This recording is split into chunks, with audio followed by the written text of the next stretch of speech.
Yeah. Intro.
It's automatic. Hello I can't there. even forget. I can't even forget to do it now. Oh, perfect. Yeah, I It forgot just it's automatic. does it. Yeah, It's I was nervous there for a automatic. second. No, it's been so it's long, so you know, good. Yeah, since I we've been love it. here. Yeah, it feels has like. been it's been a while. Hi everybody. Hi one person watching. Hi everybody. Hello, Patreon Man, I'm members. just messing with. You got to get the size. perfect. I gotta get the perfect. There we sweet go. spot. Yeah, I'm trying to find like what's a good size. Right there. Right there is. All right, it's bugging me that there's like all this negative space here. Extra, Like, I want- yeah. At least it I lines want- up with our pictures. True. Now So. I feel like that's a little bit better. Anyway, it'll go away once we. Yeah, that's fine. Pick. You know what? Let's just go ahead and spin it. We're not even telling people what we're giving away yet. I don't even know what you're giving away, but I just wanted to I give can it. I say just it. wanted to give it a spin. First one off. Kirby Brock. That's okay. Kirby Man, Brock. that's a VIP. He has a He's- lot of. He has. A He lot has up there. 4 entries, so he's still got 3 left. I'm So gonna give away this Cad Bane here. This Braca I'm- Cad Bane. I'm not gonna Wait, lie. are you serious? I almost did the Book of Boba Fett Cad Bane. Should I change mine to that so we have dual Cad Banes? 2 Cad Banes. You know what? I'm Well, doing it. what are your other? What's the other option? Well, my other option. and Or it's maybe just I'll give literally- people a choice. Maybe Okay. I'll give people a choice because Okay, we'll give them a choice. We're giving away 2, but there's choices then. This fell out of the closet when I opened it, so I decided, oh, that's a good choice because it's a trooper. Like, who doesn't want a trooper? Yeah. It's the stormtrooper. see, I was rocket looking trooper. for. I don't have any troop builder giveaways, unfortunately. I need to. I do have 3 sealed Super Battle Droid single packs that I haven't opened yet, but I'm not giving those away. Those are going in the army. Those are going in the army. Just give me. Oh, I clicked it again. But so I guess I Paragon, could do What's up, man? the winner's choice between the Cad Bane Braca or the carded Leia from the ceremony because I have 2 of those. Okay, So. well that'll work.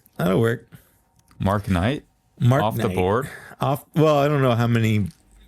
Most of these people have a good Have amount of. multiple. Yeah. Yeah. So That's true. So we didn't record last week like we should have. What happened, Zach? Yeah, I got pretty under the weather. Is that Luke? It's Luke. Lane speaker okay. Luke's gone. Little under the weather there, unfortunately, but I was sounding like RFK Jr. during work. so the voice wasn't podcast ready, unfortunately. Oh man. So we had to push it back. But Yeah, you know, you have to with perform. medicine and Yeah. modern, and I don't have any time off, so I couldn't really like not work, and I can't work from home. You right just now started a until job, I get yeah. settled in. Yeah. So had to go in, as long as I made sure I wasn't contagious. Oh my god, I gotta turn The sound down. the sound off. This is. Is there an option for that? Oh yeah, for sure.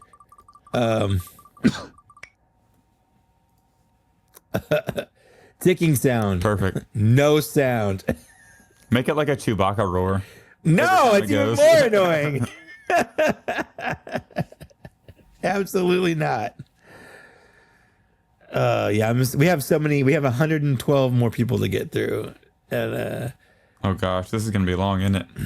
yeah, Giveaways are always fun though. they're fun. They're fun.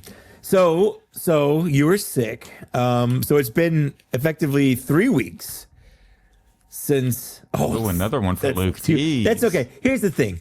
Lance Peter Luke is here mostly on ceremonial basis. Like, he doesn't need any of our figure. That's very. He probably wouldn't even want them. He wouldn't even want it. If he won, he'd probably defer to the person. If Luke wins, I'll send him back his Chewbacca he painted. There you go. But yeah, so But yeah, I'm mostly fully recovered now. So yeah. You get anything new, anything life changing in the last 3 weeks? Oh yeah, the car's pretty sick. Yeah, your little stormtrooper car. How's it driving? How's it riding? What kind of car is it? It's incredibly smooth. It got the 2024 Sonata, and then not only did we buy me a car, but on the same day, the same transaction actually, we bought it. Oh, Paragon. We bought We bought my wife a car too. So 2 cars in one day, which was What'd she get? Pretty crazy. She got the Hyundai Tucson. Yeah. And they both my drive in-laws incredibly have a smooth. Hyundai It's Tucson. crazy. Yeah. I like my in-laws Hyundai Tucson. It's I drive it really whenever I take them to the airport or whatever, because I'm like, if we're going to the airport, like, I'm using your gas. I'm not using my gas. Oh, for sure. You know, it just seems fair because I don't charge them to do it, so I'm using your gas. Yeah. But it's a smooth ride. So what made you decide, 1, new car, and 2 new cars? Like, what was the impetus here? Well, she's been really wanting a new vehicle for a while, and I kind of have too, because mine is getting older. But then I kind of fell in this thing. Hey, that person just canceled. So they did, but they had an active membership. And that's true. They did pay for this month. I chose whoever had an active sense. membership. That makes sense. Well, I think it was mostly like she was really wanting a new car because neither one of us really liked her car anymore. And her car was so small. She had a little Ford Fiesta that she got in college, and it was like perfect for the time. But now, having a house and always needing to move something, she wanted something bigger. And then my car is a 2011 with like 150,000 miles on it. And it is a Nissan, so it could last longer. I mean, but we took your car to Nashville. Like, I mean, it was old. It's old. You could tell it's old. Like, I had had locking problems and stuff. Yeah, the only thing wrong with the car is you just have to manually lock the passenger door and unlock it. Like, that's literally it. Everything else is on top of being it was an old car. Like, and on top of being an old car, but for an old car, it runs really good. Like, there's no mechanical issues or anything. So I'm going to give it to my sister for free because she'll need a car. Oh, you didn't even trade it in. You just straight up. No, we traded her car in, and we got okay. I think we got incredible value on her car. The trade-in value for hers was $5,300. We got it was like $5,333 or something exactly, and then they're selling it. They posted it on their website for like $7,000. So dang, we missed out on like $1,700 to resell it, but we don't have to deal with any of the paperwork. It was that's how I see it was 100% worth it. That's how I see it. Not to change the subject or make it about me, but I just I had the bug in me where I'm like, I really want, I got a little work bonus, and I was like, I really want to get a PlayStation 5 Pro. I have a PlayStation Yep. 5, but I just really wanted the Pro for absolutely no reason. Like I saw the reviews where everyone's like, yeah, it's good, I guess. Like it's better, I guess. But for me, it is better, and it had more storage, and I got a little bonus. So I'm like, I'm gonna treat myself. And for sure. I traded in an old Switch we had lying around. And GameStop gave me $77 for it. I looked online; they're going for like $150. So I'm like, $77. That's like half of what I could have traded in for. But at the same time, like you said, like it saves me the hassle of having to like find someone to sell. Yeah, you have to wait for it to sell. You have to pack it, mail ship it off. Yeah. And with cars, you got to deal with all the registration paperwork and exactly. And then same thing with my PS5 because I traded in our regular PS5 for because you don't need a PS5 and a PS5 Pro. That's the second one. And GameStop gave me $270 for it, which I was pretty pleased with because first of all, if you go buy one new, like with a disc drive like mine was, they go for like $425, but that's with a game. Yeah. So like $270 isn't bad. For what you get for I bought that when the system came out, so it's a 5-year-old system at this point. You know, yeah, that's solid. I feel like that was fine, but I got so much shit. I had a when I posted it to Instagram, you know, it goes to Threads, and Threads blew up with it, like it went viral. Where I was getting so many people liking and commenting. So many people were like, "Oh my God, L, biggest L! Can't believe you traded List L, like things like that." And I'm like, "Oh my God, guys, you'd think I broke into their house and like shit on their bed or something? Like it was nuts, absolutely nuts." Like, yeah, I mean, it probably was worth just not having to deal with the hassle. You just get rid of it all at once, and that's how I saw it. Like I'm. It's not a second transaction I have to make. It's for me. And I kept telling people like this was my time. Like my time is worth more than the difference that it was. You know, from just trading it in. I mean, like, especially like, you know, if you're financially comfortable. Exactly. You don't necessarily need to maximize. Like if you are in a position that's where exactly you what I said. to, I told someone like, I'm sorry you have to min-max your life, but I do not care about getting the maximum value out of my system to pay for something else. I was just doing it because I didn't need it anymore. Like it wasn't like, oh, I can't do it without doing this. I could have just bought it. You know? Yeah. But yeah, we didn't trade in my car because trade-in value for my car would only be like $500. I could probably resell it for like $2,500, but my sister will need one in January. I'm just gonna give it to her for free, and that'll be good for quite a while. So, but it's nice these really cold days. I got the remote start now from the phone. Oh, I love remote start. Yeah, my car has that too. We both got new cars this year. That's we fun. did. Yeah, look at that. Look at that. Remote start is really nice. I don't have to worry about cold, but we are moving to Illinois. It'll come in handy.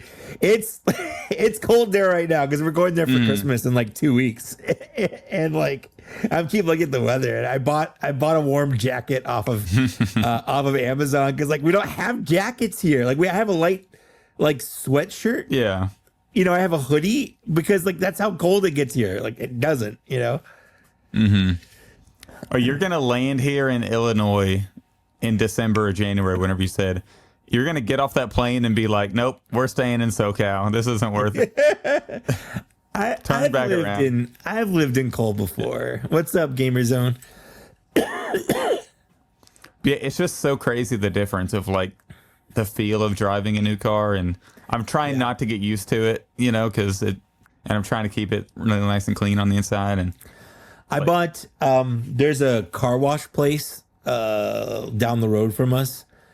And I bought a monthly membership there where you can get unlimited car washes. That's what I was going to do. I told my wife I know, it's totally worth it, man. We can just pull in and head out. It's totally worth it. Like once a week, I'm in there. I get a wash. I vacuum my car. I'm doing my best to keep it like as nice as I can. We did the same thing for Lily, but she doesn't have as much time.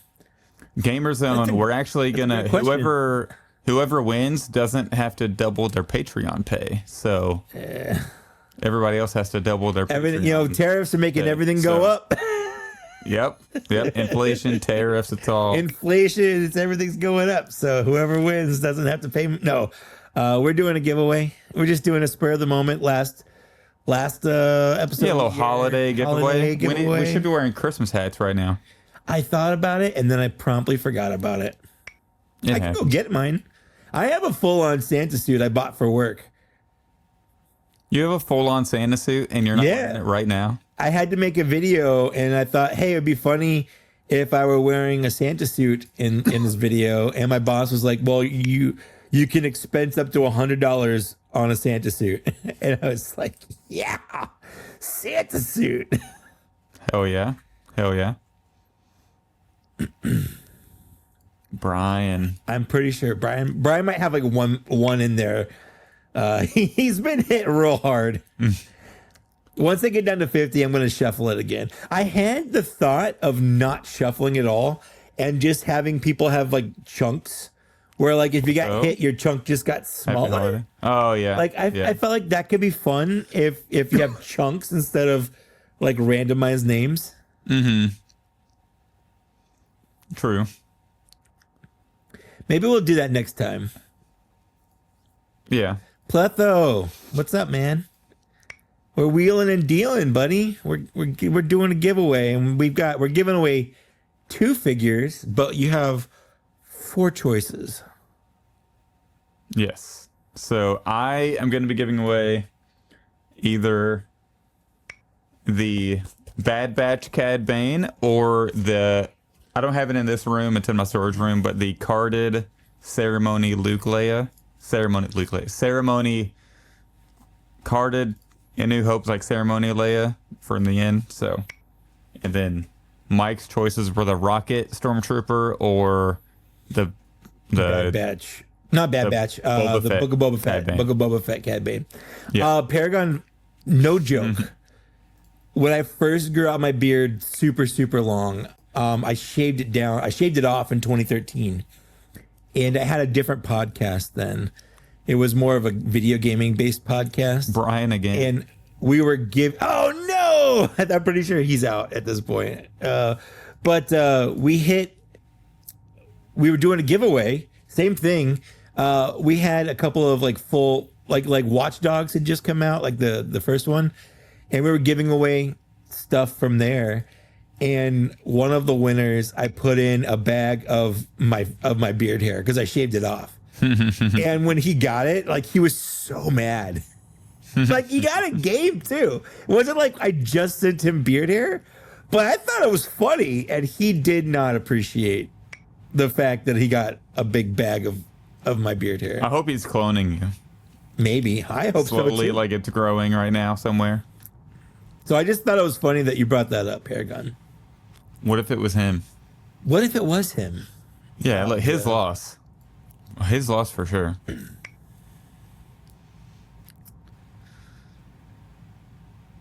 Pretty sure that Disney fan law JK. I'm pretty sure they were like, I don't know.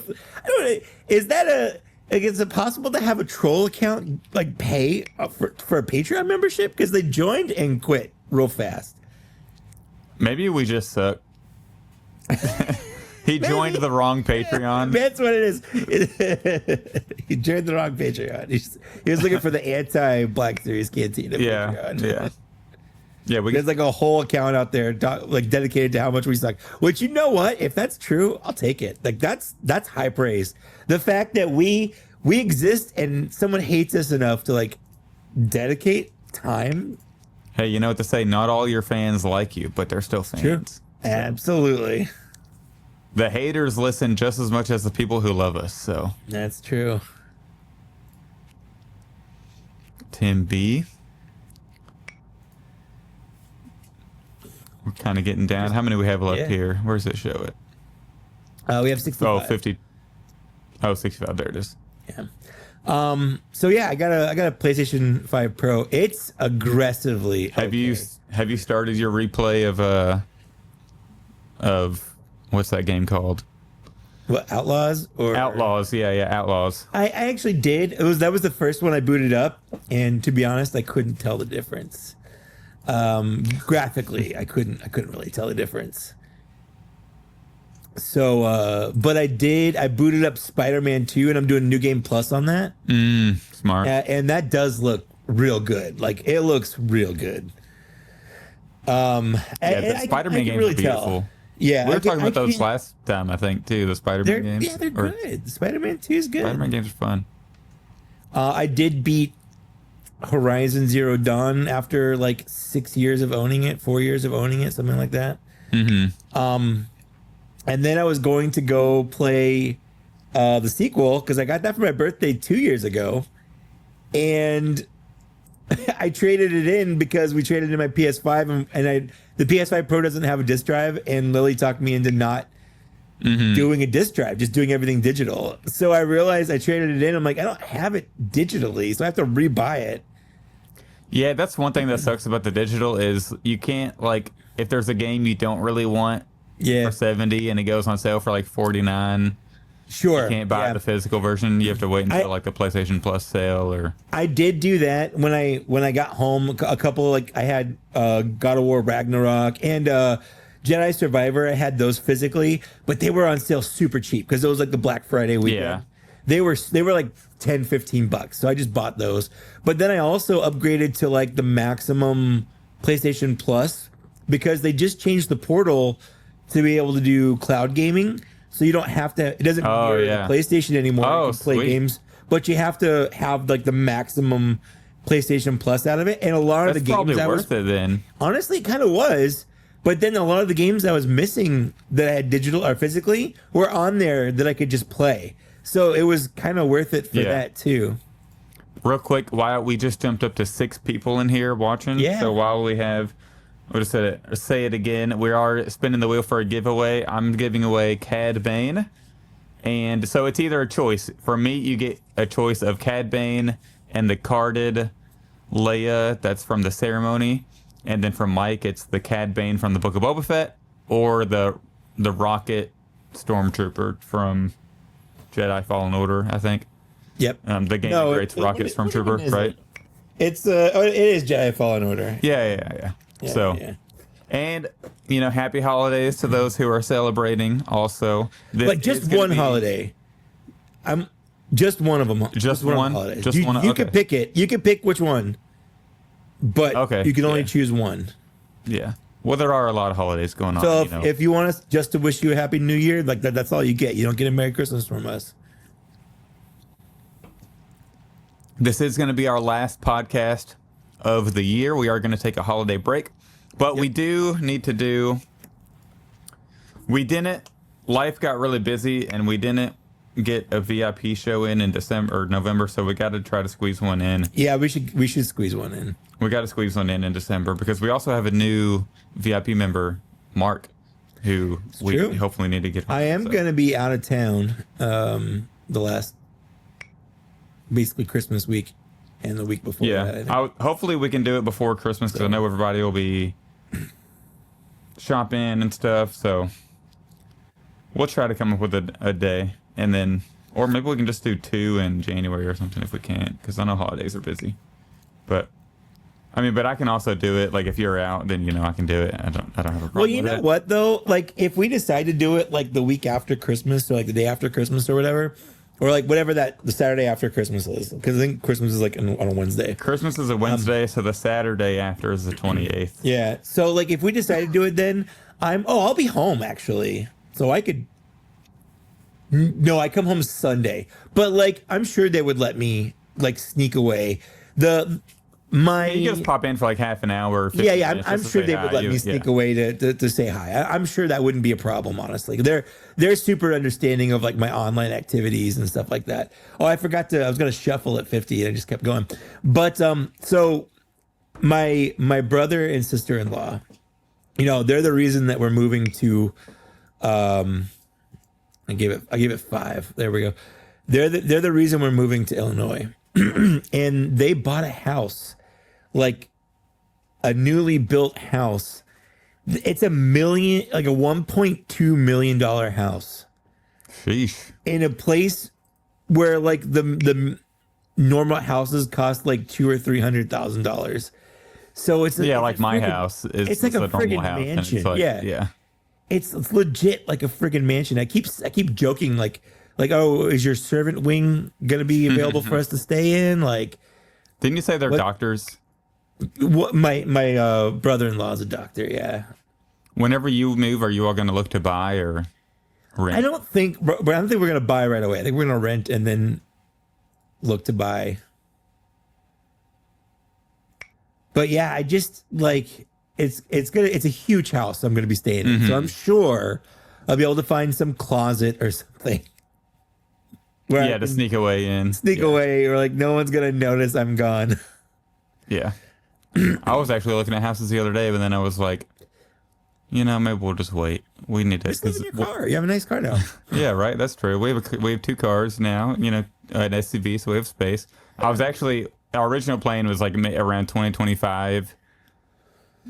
Sell this house and take the equity out and then take what we have in savings and put it down on a much larger house.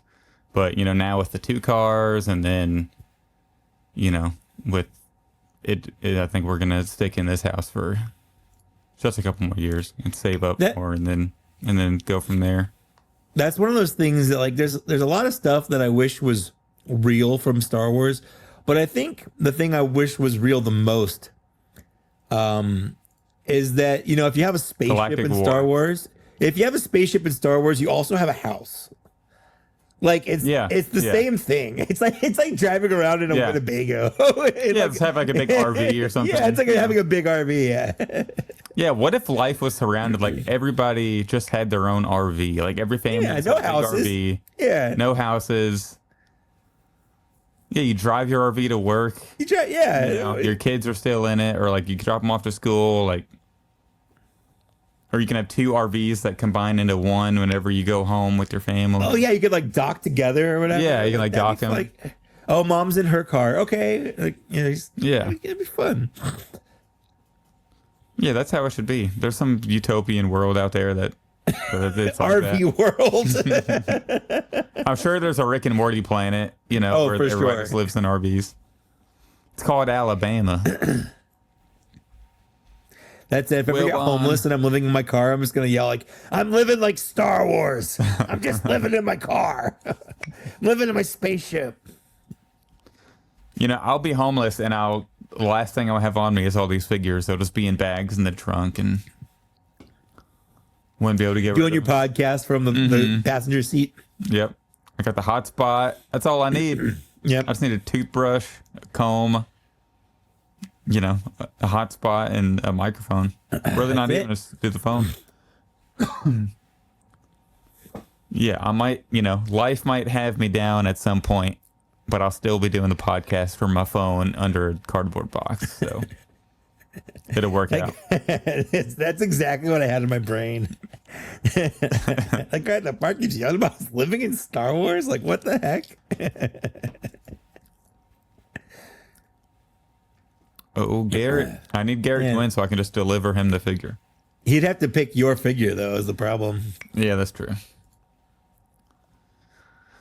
It's got to get half the battle done first. Eat the frog, they say. Is that a phrase? Eat the frog? Yeah, there's all those tips to not be a procrastinator. So eat the frog is a strategy where the first thing you do is the hardest task you have, so you get it out of the way. Yeah, that's what I've been doing personally. My wife hates it every time I bring it up. Looks like Brian Dickey does still have. Okay, all right. Brian still loves it. He's still in the running. That's good. Yeah, I always tell my wife, like, you should do this now, and then even if you don't do anything else, you'll still feel accomplished, and like you could spend the rest of the day video gaming or whatever, and you don't have it hanging over your head. And she's like, that's not how I work. That's not how I operate. I'm like, yeah, but like it could be. You can change it. It could be. It's up to you. Yeah, every because then after you do the big thing, everything else just seems small. So yeah, absolutely. Plus, like I've gotten to the point or I can't relax if I know I have some big task I have to do. Because if I'm sitting there gaming or watching a TV show or whatever, like that's nagging in my brain, knowing that I have to do it still. Whereas like if I go do it and then relax, then I don't have to, like, it's free. Like, you're good. Yeah. Yeah. And I agree, Paragon. Zach does sound a little too French right now. Wow. Jeez, Kirby Brock. That was almost back Again. to back. Yeah.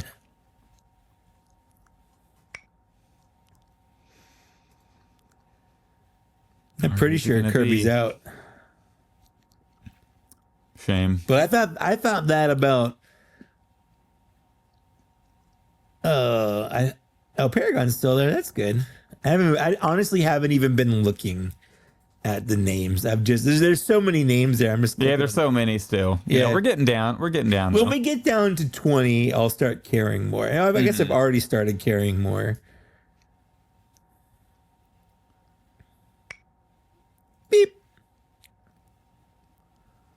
We just need to go ahead and eliminate the people who are not going to send a figure to. So like Luke.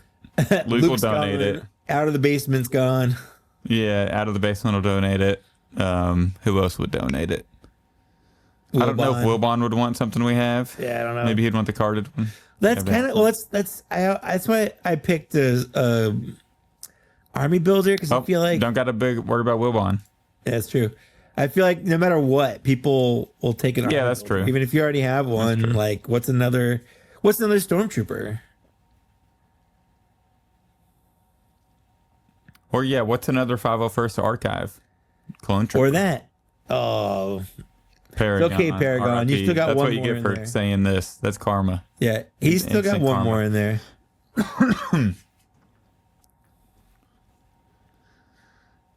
Hopefully I remember to hit the mute button when I cough during the main show. We'll see.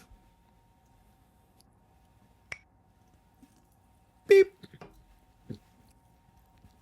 If I cough during the main show and I forget to mute, I would just do the George Lucas. Fix it in post.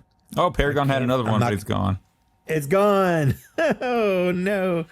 I'm not fixing it in post. I can't anymore because I can't separate the. Oh yeah, I forgot about that.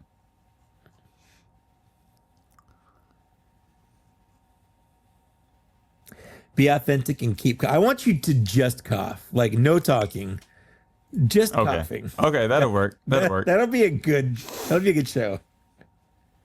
I'm down for that. Pletho.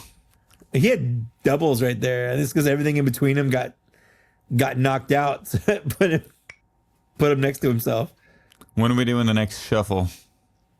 I think let's Maybe do it at 10? 15. 15? We can do it at 15 or 10. I think we'll do it at 15 and 10. Why not? There's Luke. Off the board. Let's see, what VIPs we still got there? Brian, Caleb. VIPs had 4 entries. Just Yeah. So, like... Yeah. Pletho's on there still. Those are 3 VIPs, yeah. Yeah, I think so.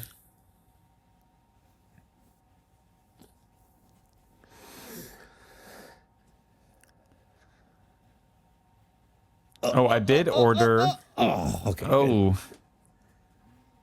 I did reorder the SHF C3PO. Oh, It popped up you in did. stock. Yep. Because I canceled it, whenever I got that layoff notice. Yeah, It right. was part of my Your mass cancellation. canceling, yeah. And then it was sucked. It was sold out. But then I told Wilbon, because, he follows all the SHF news now. I Yeah. was like, let me know whenever this one pops up in stock. So I was All right, able hit to the get shuffle it, button. which is nice. Hit the shuffle button 5 times. We'll do 5 more, and then I'll hit the shuffle again. All right.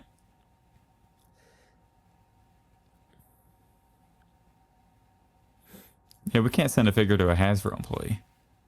Is that who that is? That's Brandon, yeah. Oh, I had no idea. Yeah. That's funny. Yeah, the Instagram handle is hero.collections. I had no idea. I have no idea who that is. Yeah, he's a Patreon member.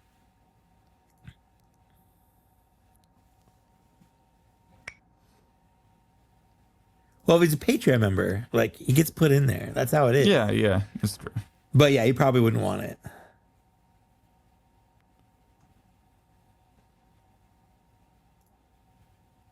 All right, we're almost down to top 10. I don't know if I've ever seen that name before. Me neither. But they're on Patreon. Jacob Barnett. You know, this was a lot easier when we first started Patreon because It's true.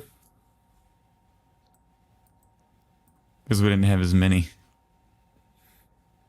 Brian, off the board. No, Maybe next Brian. You just barely made top 11. 2, 3, 4, 5. Okay, so what do we have on here? This is our top 10. We got Patrick Weaver, Mark Knight, Fig Fury, Tim B, Caleb, Bill Fryer, Casey Texas, Pletho, Craig Ware, and Mark Karp. So we got some, and Patrick Weaver. Yep. So some familiar names on there. That's good. Yeah, two VIPs on Yeah. there still. What's nice is no one's doubled up. Yeah, that is true. Tim B. Paragon's putting his money on Caleb to win it.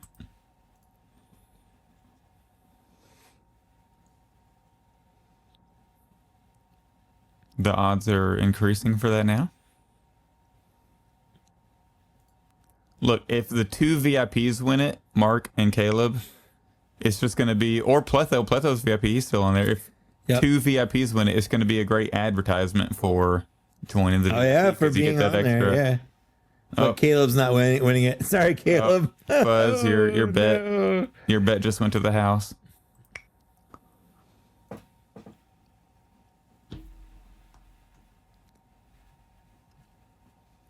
So I know you don't really care about this too much, but we caught some cheating in my fantasy football league. No, well, I mean, I like drama, so like, lay it on me. So not the Star Wars league we started, my actual money league that I do with all my buddies and family. No, Pletho! Pletho! That's a VIP member gone. We got to root for VIPs. Pretty sure I'm pretty sure Casey Texas has won like 3 or 4 times. There's got to be something on here. There's got to be something on here. Anyways, so basically, Mark Karp. Oh no, that's Mark Knight. There's 2 Marks on here. I'm listening. Go ahead. So this guy was facing his brother in the last week of the season. Yeah, and he sat all of his players, or not all of his players, but some of his players, so that he wouldn't beat him. So they both got first round byes in the playoffs. The way the standings worked out. Yeah. So he like skewed with the playoff standings by not fielding a full lineup and intentionally losing, which is very frowned upon. Very frowned upon. There's Casey Texas. Not making it this time. All right. Well, that's an easy one because we have his address already, so that would have been easy. Well, if like one of these guys doesn't get back to us, like he's a fallback. Yeah. So we should write that name down. We got the video evidence. Oh, that's true. We do have the video. We're literally streaming right now. So there's our 2 winners. All right. Fig so we got Fury. Patrick Weaver and Unk. And Unk is the winner. Not yet. So we got to do. One of these two people are getting a figure.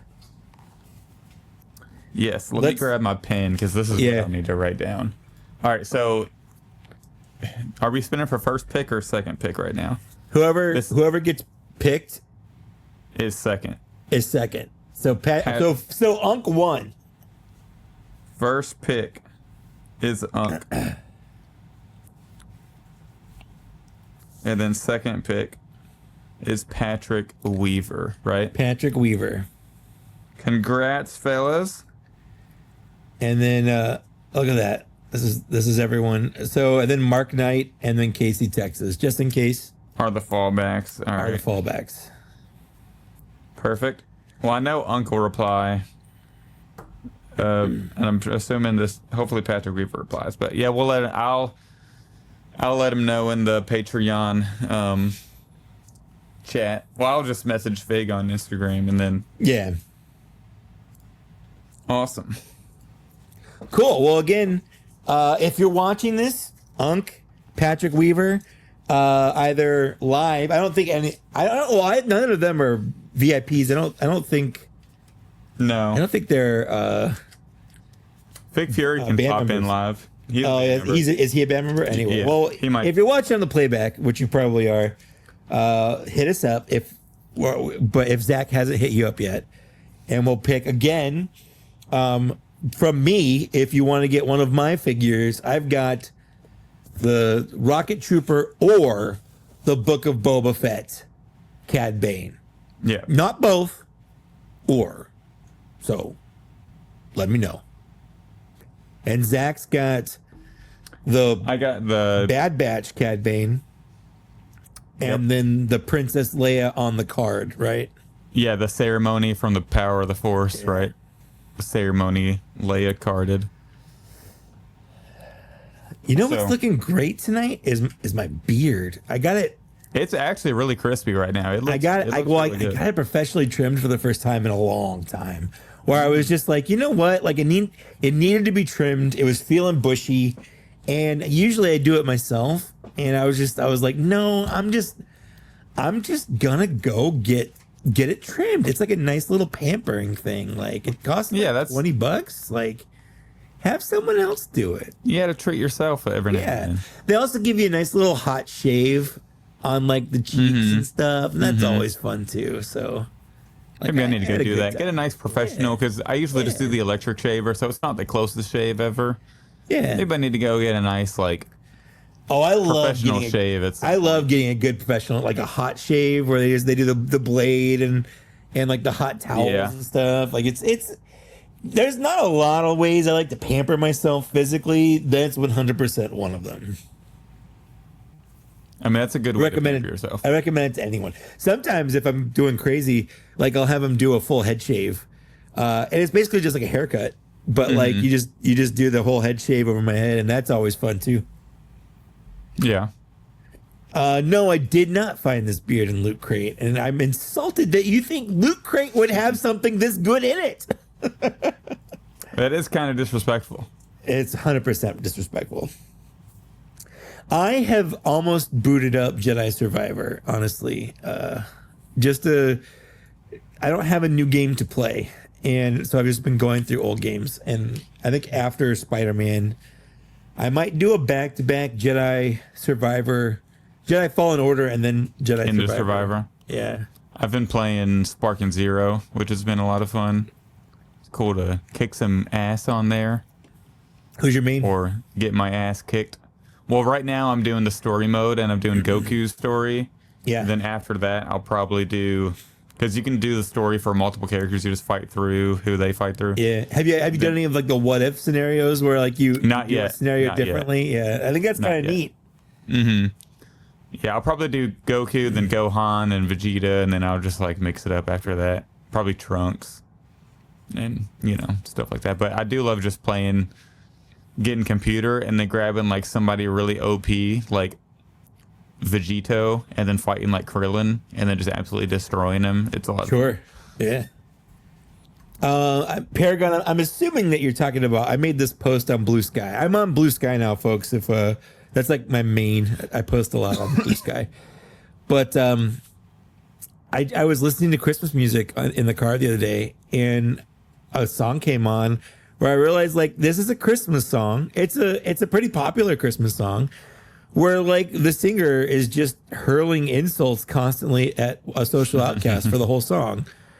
And Paragon wants to know what song it was. Can you guess what song it is? The Grinch. Yep, 100%. That's it. Really? Yeah. 100%. Yeah. The whole song, he's just talking about what a piece of shit the Grinch is. He literally And, like, is. is it warranted? Sure, but that's still the song. It is that he's just spending his entire Yeah. song hurling insults. at Literally this- just roasting this social somebody. outcast, just roasting him. I wouldn't touch you with a 29.5 foot. Yeah, pole something or like whatever that. it says. A toadstool and sauerkraut Yeah. sandwich with arsenic sauce. Like, come Hard on. to the next song. Yep. Yeah, exactly. He's just roasting him the whole. Yeah. He's I just flaming imagine the him whole doing like, Yeah. just like, time. Yeah, they're jamming in that song. That yeah, goes hard. That goes yeah, hard. it does go hard. But yeah, that song came on just it's one of those things where you come to the realization, like out of context, this is a really weird song. Like it's not necessarily a Christmas song. Like it's a song from a Christmas movie, but the song itself isn't about Christmas. Necessarily Christmas. They don't mention Christmas in it whatsoever. It's just a song from a Christmas movie. There's a couple songs like that. Well, like Baby It's Cold Outside, do they mention Christmas? It's just not really, outside, right? No, not really. It's like just and there's a lot of songs that are just more winter songs than that. So originally, like Jingle Bells, I found out was a Thanksgiving song. Like originally, when they wrote Jingle Bells, they wrote it for Thanksgiving. Yeah, something like that. We're just going to grandma's over the river through the woods to grandma's house we go. Like that's a Thanksgiving song, but it kind of gets lumped. A few of my favorite things is not a fucking Christmas song. That's a Sound of Music song that like what the heck? Like that's not even close to being a Christmas song.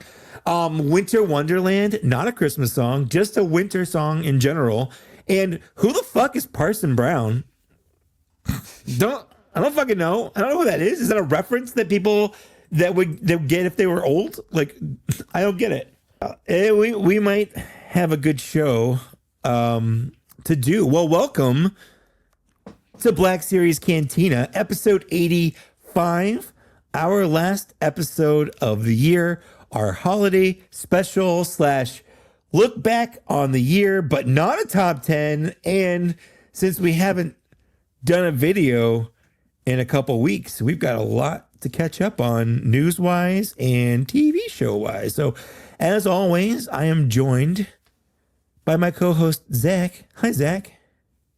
Happy holidays, Mike. Hope you're having a great holiday season. Hope all of our listeners are in the mood for listening to Black Series Toys as they maybe buy toys for their kids or their relatives or just buy for themselves or buy any Christmas gift. So you can hopefully you're listening to this on your way to Target or on your way to anywhere, on your way to Walmart, wherever it is that you buy Christmas gifts. We are here to talk about Black Series, and unfortunately we had to take a break last week because I was under the weather and my voice was all messed up, but I'm mostly fully back now, so we are ready to rock and roll and record this episode of Black Series Cantina. We are better. As Mike said, this is going to be our last episode of 2024. We're going to take a little holiday break, and then we'll be back in January to continue our every other week segment then, or our normal schedule. But yeah, Mike, how have you been? It's been a long time since we've podcasted. I didn't know what to do. Like I tried to log on to StreamYard earlier, and I didn't plug my mic in. That's how long it's been. I'm just not used to recording anymore. Oh, so I have another show I do with Dan Larson on the Toy Galaxy channel. Mm-hmm. And I log into the Toy Galaxy StreamYard for it. So I can like moderate and stuff when I'm in there. And I logged in on Saturday night to do it, and Dan's like, "How'd you get in? You didn't ask me for the code." And I'm like, I haven't logged out. I didn't log out from the last time because we didn't do a podcast. So I was still logged in this whole time I was logged in the Toy Galaxy, Secret Galaxy, I should say, StreamYard. I could have done so much. I could have wreaked so much havoc. Oh, yeah. You should have. But I didn't. I should have. I really should have. You should have. But yeah, it's been a while. Like I said, a lot's happened. We've gotten a lot of stuff. But not really. I haven't really gotten anything. Not a ton. I've got a couple things. Okay. Well, we could jump into Fine Editions if you absolutely. Find additions to my collection. I always forget about that.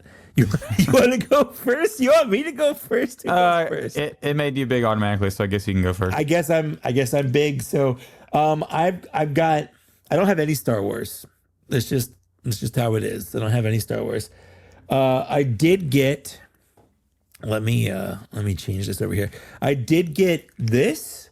This is a Transformer. This is the Knight Rider Transformer Agent Knight. It turns into a robot, but I'm just gonna keep it as Kit here, the car, because the car is the cool thing. I think the robot kind of sucks, but it has the cool. light. It has the light and it talks. Sound. Yeah. Oh, that's neat. like that's cool. Like it's worth it for me just to have the little car. I mean, it happens for to sure. transform. It happens to transform, but like I'm a big fan of Night. I was a big fan as a kid of Knight Rider. I actually don't know if I still am because I literally haven't watched it in 30 years. So I don't even know if I like it, but I did when I was a kid. Another Transformer I got is this. It's a third party little guy. His name, the people that make him, because he's not official. He's a third party.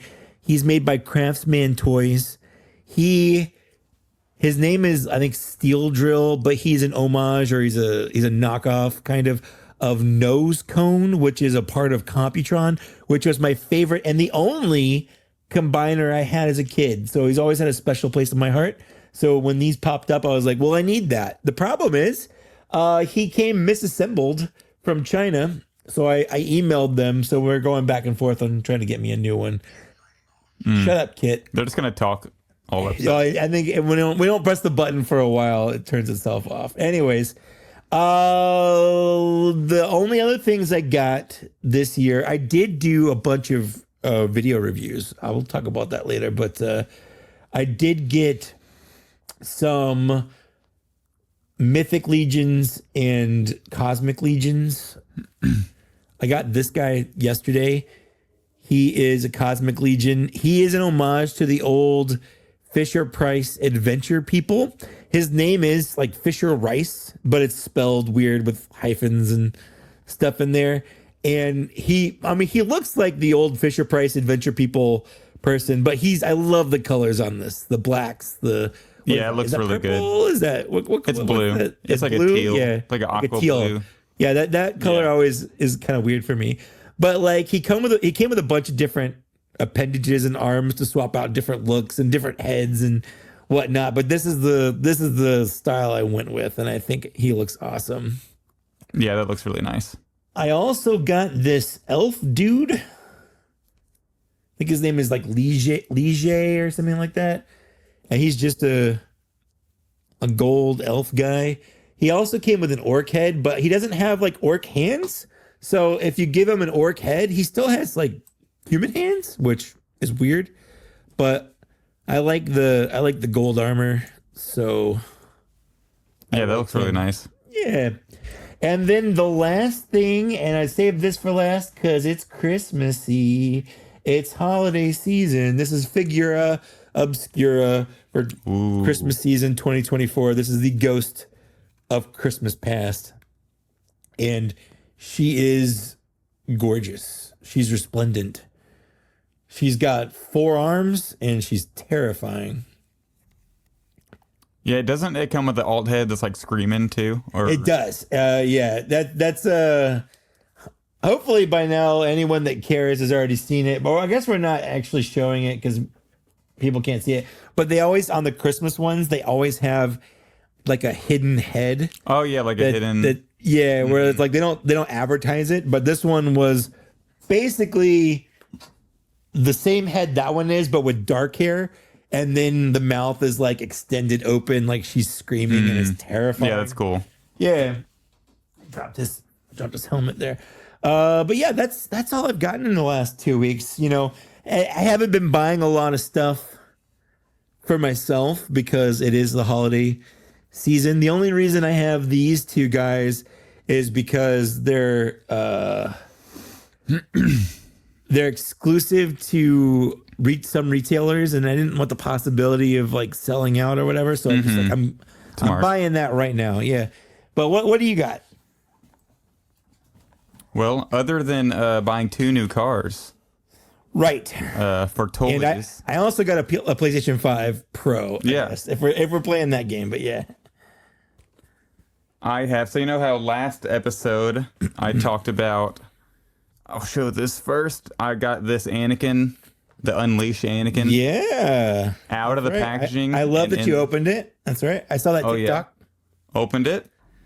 Well, I got the counterpart, Obi-Wan Kenobi Unleashed, to match it. So good. And I got such a good deal on this. I paid, it was up for, it was 35 or something plus like 5 shipping. I offered 28, and then I got it. So I basically got it for 33 shipped, which hell of a deal, I think. Yeah. Really, for this piece, it's awesome. So I'm finally going to have like both of them fighting each other. You can either do it this way, like how they're back to back and the thing connects, or you can have it. I think Anakin's card shows it. Yeah, you can have them like fighting like this, but like they're not really the lava floating piece doesn't really line up, but it's just more for a display thing. So I'll probably have them fighting and have it be like that. I feel like you got to have them fighting. Yeah, it just makes the most sense. So that's going to be really cool to finally get this. And I've been wanting this set for a while. And, you know, I regretted passing on it at ICC Con when we were there last. Or I feel like you got them for about the same price. I got them for a little less, actually. So, than the 80. So I got them for around 70 combined, probably. And then they were 80 at the show. So I ended up saving some money. But, but those are awesome. So. I might actually, I don't know if I'll get any of the other ones. If I ever see them like for a good deal or in person, I might grab them. Yeah. But. I mean, you could always get the Padme one, because that one's like weirdly erotic. Hey, I'm not opposed. But I did pick up some Black Series figures that I have been slacking on. You've been sleeping on those? What'd you get? I've been sleeping a little bit. You know, I got to play a little bit of catch up. I got the Target Mandalorian 2-pack. This is, what are they? The Shriek Hawk 2-pack. Shriek Hawk trainer or something. Yeah, it was on sale for like $32. So, and plus, this was one of the ones I canceled whenever, you know, I got that. Sure. You know. Yeah. So I was like, and then I've been meaning to get it, and then it was just on sale. So I was like, well, no better chance than now. Yeah, it's one of those things that like, I'm a little bummed they didn't wait, and I could have got them on sale too. But at the same time, I also made a video on them, so I feel like I made the money back from that. So yeah, I mean, it's never wrong. It's never bad to buy stuff for retail, you know, especially if it's something because I want to support the line. Yeah, for sure. And then I had to play a little bit more catch up, and I picked up Deidre finally. Nice. So this is one I've been meaning to get. And excited to get this one open. The likeness is pretty good, so I think they nailed it. It's a really good likeness, and just we talked about this whenever the figure was revealed, but the data pad, it needs like a screen, like a green. It does. Or it needs something. You know, something other than the little black background to make it look like she's actually working or reading something off of it. But excited to add this one to the Imperial Officers shelf whenever, and I'm going to be redoing my display again soon, so. This is one I've been meaning to get. Also, I forgot to mention on the Unleashed pack.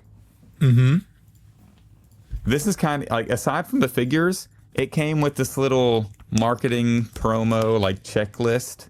Oh, so it has like all the other stuff you can get, like collect all the stuff. So like it has all the figures. So it's this little, you know, pamphlet that has all the Revenge of the Sith figures and like some of the play sets in the back, like the.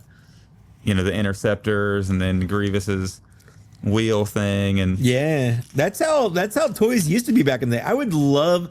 I loved getting those little booklets almost as much as I loved getting the toys themselves, because it was fun seeing all the other stuff that you could get. Yeah, and then on the back of it, you know, it like shows like what you get right here, and then it shows the Grievous one.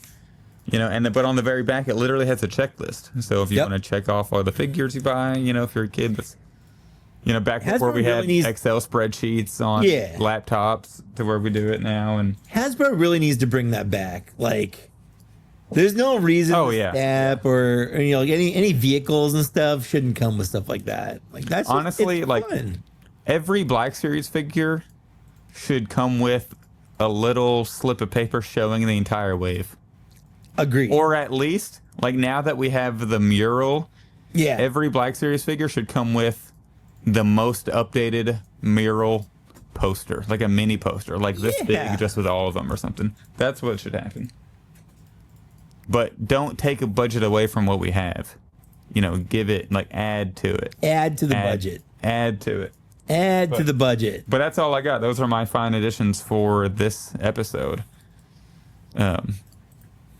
Pleto says he likes those little slips of paper written, the legalese written in the 7 languages.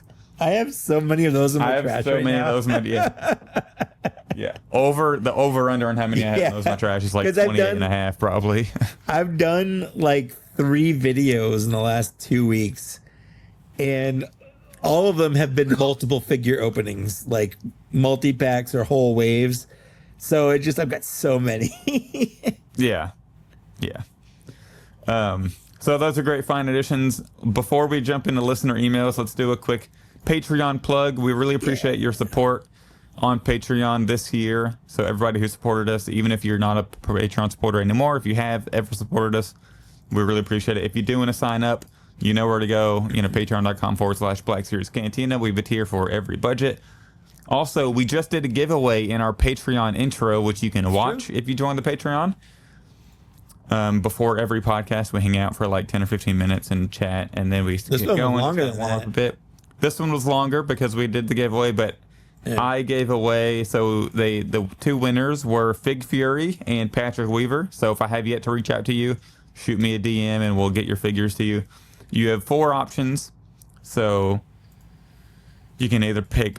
They could pick between the Cad Bane from the Bad Batch, the Cad Bane from the Book of Boba Fett, or the Yavin Ceremony Princess Leia on the card, or the Jedi Fallen Order Rocket Stormtrooper. That's right. So some great options for you.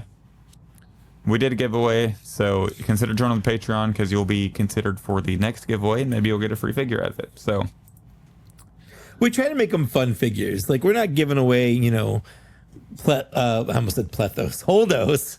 We're not giving away pletho. we're not giving Pletho away. You're not giving. Yeah, I'm keeping pletho. Pletho's mine. Oh, for sure. But yeah, No, he's my we're not Dragon giving Ball away buddy. Holdos Yeah, and keep- Rose Ticos. We try to give some good stuff away here. Yeah. Maybe we should just give one like super crappy figure away. I mean, I do have Ponda Baba and Dr. Evazan. Like, they're not crappy though. They just didn't sell They're well. just they just went to clearance. All right, let's move into listener emails here. One, I have to say, before we move into it, I love that almost everyone is like sending an email to keep it alive. Like, I love the energy. literally, yeah. Keep the energy up. I love it. Yeah, everybody throws it in there, so that's awesome. Oh, that's a Michael Havens email, not a press pass issues, fellas. Press You pass can read a issues. Michael Havens email if you want. The copy paste, the copy paste. I'm sure 8 other people got it too. Yeah. I right, know so- you guys. This one is from Sam Govan. Hey guys, I hope you had a nice Thanksgiving and are enjoying being back in Star Wars season. We saw a lot of alien pirates in the new episodes. Knowing that we're now getting SM. Well, we are jumping way ahead, but we're gonna do the email. We're jumping to the Spoilers. email. Spoilers. Spoilers email. Knowing that we're now getting SM33 soon, which other pirates from Skeleton Crew do you think we're getting from the Black Series? I will take any and all of them, but I love to get that Gran with the eye patch and the Ishi Tib, who gets his eye shot in the opening. So let's put a pin on that email. and come back We're to gonna it put a when we pin talk on about it. Skeleton That Crew. I So, love that you asked the question. We're definitely going to talk about that in this episode. Yes. But we're not going to talk about it right now. But that's a great question. Yeah, we'll cover everything we want, and when we Yeah. talk about Skeleton Crew near the end Yeah. of the episode. Yeah. All right, next question we have. This is from RJ Bresh. Hey guys, if Hasbro made accessory packs, I think a lot of people would be happy, from broken lightsaber blades, Yep. or if you wanted to give K2SO a blaster. There's a lot of options. What would you like to see included in an accessory pack? Or would you want themed packs with just blasters and others with just capes? I think I'd want more of a themed one, so that way if you want an extra lightsaber, you also don't have to get a jetpack, a cape that you don't need. Or so if I want a lightsaber, I want like 8 different lightsabers. And if I want a blaster, I can get a pack of 10 different blasters. Or if I want, a jetpack, maybe they can do a mix of both. Like you can get sort of assorted, like a couple, Like a Mandalorian pack. Like a or a Jedi rope pack, or pack. something. Yeah. Because if I want something for a Mandalorian, I don't want to have to buy, a Darth Ball lightsaber with it. Yeah. You know what I mean? So that's what I brought this up when I talked to Eric, back in Star Wars Celebration. Like, it's a no-brainer. to do accessory packs. Everyone wants accessory packs. There's so many times we've lost accessories. I don't have the original Thrawn release. His blaster's just gone. I don't know where it is. I noticed one day it wasn't in his holster anymore. I don't know where it went. I never take them off the shelf. I don't know where it possibly could have gone. It's just not there anymore. Lightsabers, like you said, have been broken. But sometimes there's also just stuff missing from figures that should have been in there, or like they didn't know to put in there, or whatever. In fact, I have Skeleton Crew versions of that we could talk about in this episode. So I would love kind of like what they did when, I think the last time they did accessory packs was back with episode 1, where there was like a Naboo accessory pack and it came with a bunch of stuff from Naboo. And then there was themed like that. Yeah. So like it came with like the scuba stuff and fish and things for the water. And then there was the Tatooine one that came with like Qui-Gon's poncho and stuff for Tatooine, you know. So I definitely think that they could do something like that. And, you know, since they're just doing accessories, maybe make those accessories have more paint. So maybe painted better. Yep. More detail. Because, you know, so they could, if they're doing blasters, you know, we have all these blasters before, but maybe you could upgrade those blasters with better details and whatnot. Maybe do lightsabers. So instead of being removable, do it like you did with the Yoda, where it comes with like the ignited one and then just the hilt. So you could kind of swap back and forth and upgrade those later. So you don't have to upgrade, but they're there if you want to. And I would 100% jump on those. All of those, multiples of those, if they did those. Oh, yeah, absolutely. So I think that kind of leads to the question of, if they did accessory packs, would you rather, I guess I would rather them be in addition to the figures that we get rather than replacing the stuff that, you know, that we have. Because if you lose a blaster, the odds of that blaster being in a blaster replacement pack is probably low. It's pretty low. So it'd probably be stuff, you know, that would make figures even better. You know, it'd be like we'd have to buy an accessory pack for Kel Naka to get like cups or not Kel Naka, Kersantin, you know, to get cups and the fists and stuff like that. Yeah.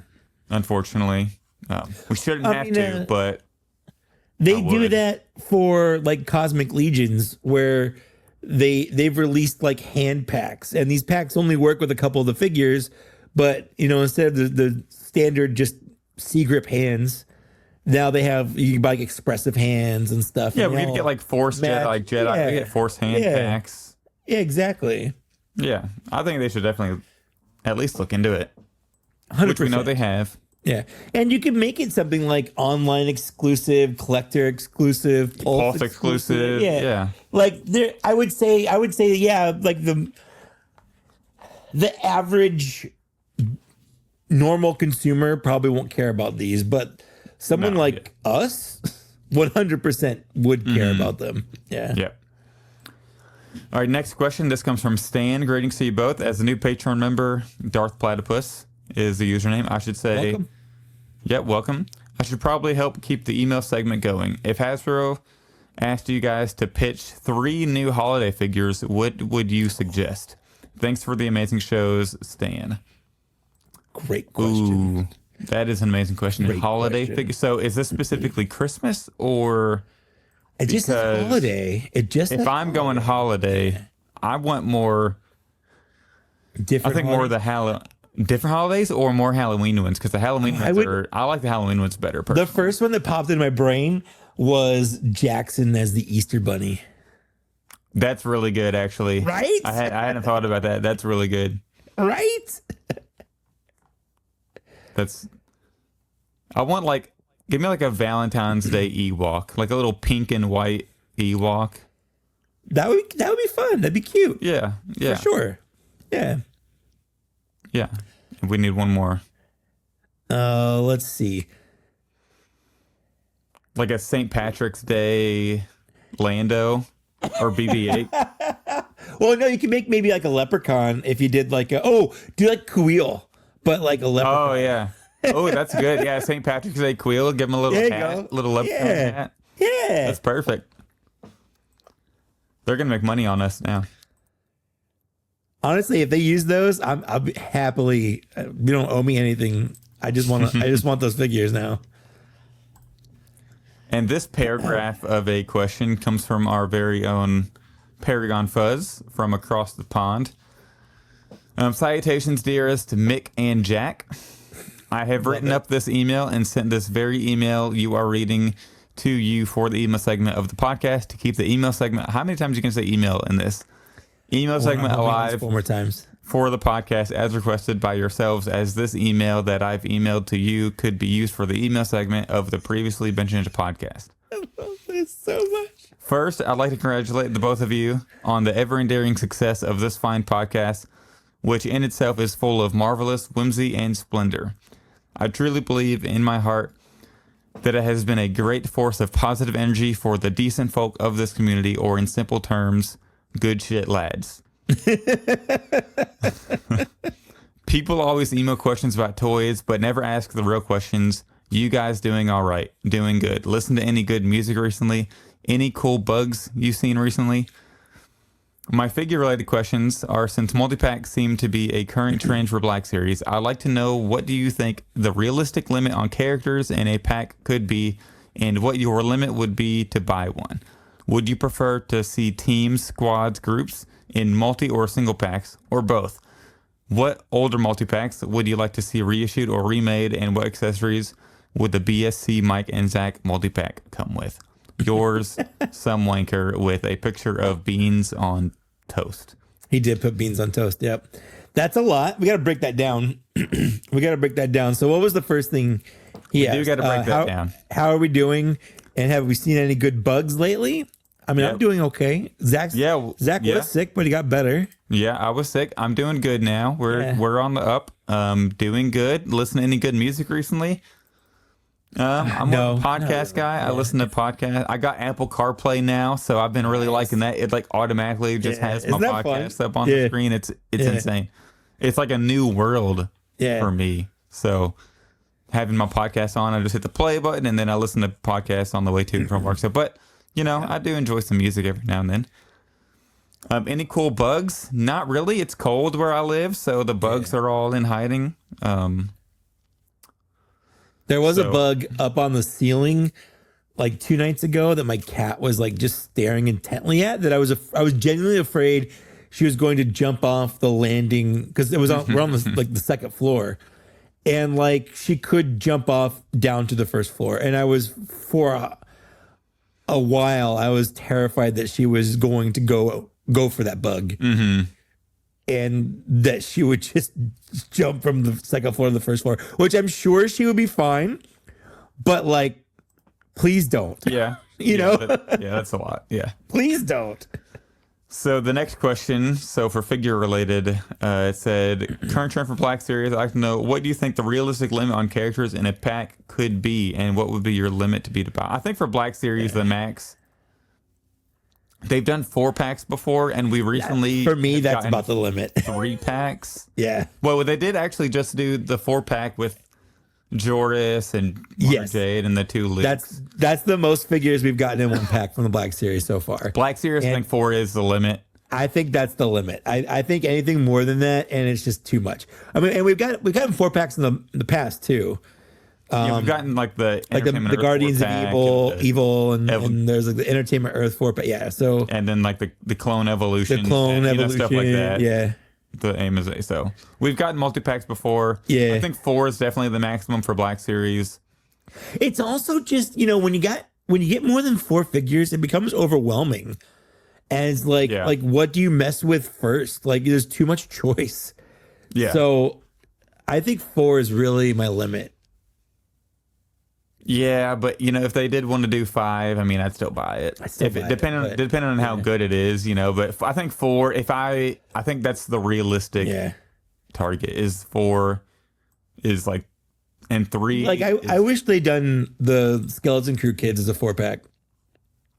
Yeah. I mean, to me, that would have been an easy slam dunk no brainer, because no one's gonna want to buy just like the one kid. I mean, maybe Neil, But like, if you're gonna buy them, if you're gonna buy any of them, you're gonna buy all of them for the most part. Yeah, And for sure. and why not? You know, you usually save Unless like you're $5, customizing them. I guess. But I feel like it would have been better if they just given us a 4-pack, you know, of kids instead of having to buy them all individually. All right, and then the next question is: would you prefer to see team, squad, groups in multi or single packs? So that's kind of what we're covering now. Like, Yeah. So it'd be like, would you rather them release the Bad Batch all in one or just individually in the case? You know, I would rather do all at one because it's easier to collect. Like you just have to buy the one thing. It's more expensive, but you're gonna spend that money anyway. But for me, it's more satisfying to just make the one purchase and get the whole thing, which is what I wanted. yeah, I still like doing the single just because if there's a character I don't want, I wouldn't be forced to get it, but I wouldn't be opposed to, because you know in every multi-pack they throw a character in that you don't really want. Like people didn't really want to rebuy the Mara Jade. You know, that's a bad example because you're right, that does suck. But there's so many other things. Like for instance, if they had done Delta Squad as a 4-pack. Delta Squad's a go-to. So things like that. Yeah, or Bad Batch. Like I said, like at no point if someone wants to buy the Bad Batch, they're not going to be like, well, I want Hunter and Crosshair, but I don't want Tech. Like, why wouldn't you? Like, why would you want Hunter and Crosshair but not Tech? Like, why aren't you just buying them all? A good example is they just did the Duel of the Fates pack. You just get all three out of the way. Absolutely. The only downside is that's where the soft goods are. So correct. Also correct. You know. Yeah. So there's pros and cons. There's pros and the cons. Multi-packs. Yeah. But if they only did the multi-packs and didn't do the single releases, then we could get, then we could get the soft goods anyways if you're buying the crew. Or whatever extra accessories. And then the next question, what older multi-packs would you like to see reissued or remade? I mean, it'd be cool. I know this is kind of going back to that whole Nerdzoic leak or report or rumor, however you want to spin it. I mean, I don't mind if people get the opportunity to get rare Black Series figures on release. So like that Shadow Squadron set, if they want to re-release that in updated packaging, by all means go for it. So, things like that. That's probably one of the most rare multi-packs out there. So, yeah. I think also like the Tauntaun Han Solo pack is pretty rare. Yeah. There's a lot of people that never got. I mean, the obviously the Hoth Han people have, but the Tauntaun, a lot of people are missing. And honestly, I might buy that again just to get another Tauntaun because I have a Hoth Luke and I want a Tauntaun for him. Might as well. Yeah. Yeah. If you can find it for a good deal. Maybe at ICC Con in May. Yeah. Well, that's I'm not going. I know. But that's one of those things when they released back in 2020 during the ESB 40th anniversary, they released the Hoth by itself, the Wampa by itself, and I was really hoping they were going to do I was really hoping they were going to do the Tauntaun by itself, so that I could have one for Luke, and they never did, and I was actually really bummed about that. So. Maybe they'll do it for that was for what anniversary year was that? Was it 40th? ESB 40th, yeah. So maybe maybe they're saving the Tauntaun for 45. I don't think they'll do 45. Like 5 years isn't long enough to do another celebration, I feel like, but 10 years is. I wouldn't leave it. I wouldn't put it past Hasbro. I mean, they're going to do That's true. That's true. And then last part of it says, what accessories would the BSC Mike and Zach multi-pack come back? Oh, I'd have to have question. like a mini Black Series Anakin, Oh yeah, for sure. And then like podcast mics for sure, or like can like a cream soda can. Yeah, I'd want my headphones, and then obviously my glasses, and I'd probably want like a lightsaber. Yeah. And for absolutely no reason, a wired cape. For no reason. Wired cape for no reason? No reason. I don't have one in real life, but I'd want one. Yeah, true. I feel like I would also have to come with what else would I come with? I usually don't. What are some staples? I'd want that classic the Rebel Alliance blaster too. Just to get another one in there. Yeah. Why not? I would I don't need have my one in real phone. life I'd probably need my phone. You know, the phone is 100% necessary. Yeah. I always have my phone on me. Maybe Give me a PS5 phone, a figure, controller. and a podcast mic, and I'm good. PS5 controller. PS5 controller. That's a good one. Mike's outfit would be Lando Core. Yes. 100%. Yeah, true. Yeah. Someone did customize a Mike action figure for me, and that one has an alcohol bottle in his hand, which up until like 2 years ago would have been very accurate. I don't not drink anymore, but I drink a lot less than I did even a year ago. But yeah, I think that's always a fun question. You know, it's so weird how vain it is, but still, like, I want a toy of myself. And I'm jealous of anyone that has one. Like, I'm jealous of Dan Larson for just having one of those faces where any white guy with a beard looks like Dan Larson. You know, because he has his like pick of which figure he wants to be him today. There's this guy, I can't remember his name right now, but he goes to conventions and he'll do a face scan of you, and like the scans he does Or they're like really accurate. really good. Yeah, really good. So it's a little bit like the selfie series that Hasbro did, but you know, it doesn't suck. So Yeah. I'm hoping one day I can get one of those from It's him. probably worth the 'Cause price, I would imagine. it looks like it. Well, so like Dan got one. Not to keep name dropping him, but you know, like we're friends, so it happens. But and he's got a bunch of pictures of him on his Instagram of his head on like Mythic Legion's like knights and stuff, and it just looks so cool. It just looks so cool, and that's all I want. I just want a head that I can put on different figures and just be in different situations and have it be fun. That's all I want. True. You all right But there? yeah, my wife's gonna bring me some water because my throat's starting to get all messed up. So Yeah, I had to pop a little I'm just a little Yeah. lozenge, and it's that time of year where, you know, people get coffee, and well, coffee is in like sick, not coffee is in the drink. But I'm just gonna kill time here while Zach gets his water, and hopefully it's not too awkward. But yeah, take care of I'm back. yourselves. There you go. I'm back. Take care of yourselves this time of year. Drink lots of fluids. Take some airborne. Whatever you got to do to keep yourself healthy. It's easy to get sick this time of year. look at this is life advice with Mike Case. That's right. Wash your hands. That's the Absolutely. biggest. All right. Wash your hands. All right, I got the cold water flowing. We're good to continue. Awesome. You know, if it weren't for Paragon Fuzz's, 8-hour email, then, my throat wouldn't be getting scratchy. But all jokes aside, thank you all for the emails, Paragon. We love Paragon. And We do. Everybody, if you want to email us, blackseriescantina@gmail.com. Keep the email segment going. It's been a great addition to the podcast, I think. It gives us different stuff to talk about. Yeah.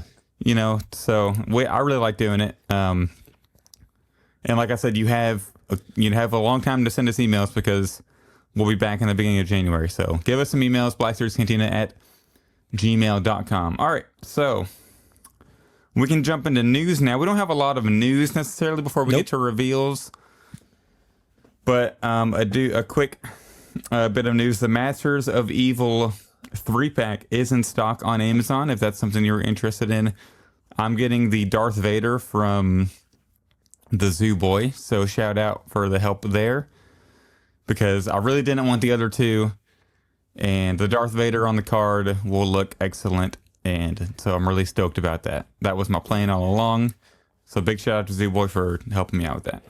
I'm not going to lie. I have almost bought this set a couple times just because they look so good on those cards. Like, I would just hang those cards from the wall. They look very nice, but I just also feel weird. If they go on sale, I'll probably buy them. They're a little pricey. They're a little pricey. Yeah. It's $79.99 for 3 figures. For 3 figures, yeah. you have all 3 figures already. Yeah. So you're not getting anything new. I don't, the Thrawn comes with the Ysalamiri, yeah, which fine, I guess. But it's the same Ysalamiri that the Luke came with from the Heir to the Empire comic set. So if you have that, you've got the Ysalamiri. Yeah, plus it's that Thrawn didn't have Ysalamiri because Correct. it's the Ahsoka show Thrawn. That's the Ahsoka Thrawn, yeah. At least for now. Maybe in the next season of Ahsoka. We'll see. We'll see if they bring those into it. See. It'd be interesting, yeah. But let's go ahead and jump into the reveals. We've got So 3 we weeks have- worth of Gift the Galaxy to talk about. Yes, and hopefully I share the right screen here. There we go. Figured this is easier now than creating a slideshow. I just got to remember how to bear with me here. If I full screen it. There you go. There we go. You got There it. we go. I'm so proud of you. All right. You figured it out. Right? Look at that. All right, so we're going to talk about the Obi-Wan Kenobi and Clone Trooper, the 212th Clone Trooper 2-pack. This is part of the Clones of the Republic line. And everybody, they finally re-released the Clone Wars Obi-Wan Kenobi. 2 years later. 2 years later. Almost 3, really. Oh, yeah. I was about to say, whenever I said 2 years, it just sounds like that doesn't sound long enough at all. And it doesn't look as good to me. Mike, what do you think about this Obi-Wan Kenobi here? The Kenobi face definitely looks like he has guy liner on, which I don't have a problem with in general, but it definitely isn't. And it could just be this set, bad images, whatever. Like there could be a million reasons for it. It could not look like that in real life. But I'm glad I have the first one. Is all I can really say. I'm glad I have the Target version. Oh yeah, absolutely. But if I didn't have the Target version, this is much better than paying $50 for the 100%. Target version. Because you're basically paying the same amount, but you're getting a free clone trooper out of it. Yeah. And this is hands down right now in the year of our Lord 2024, the best Kenobi you can get. The Clone This is Wars the best. one? Yes. The best. This is the best Obi-Wan Kenobi that money can buy in the Black Series. Yep.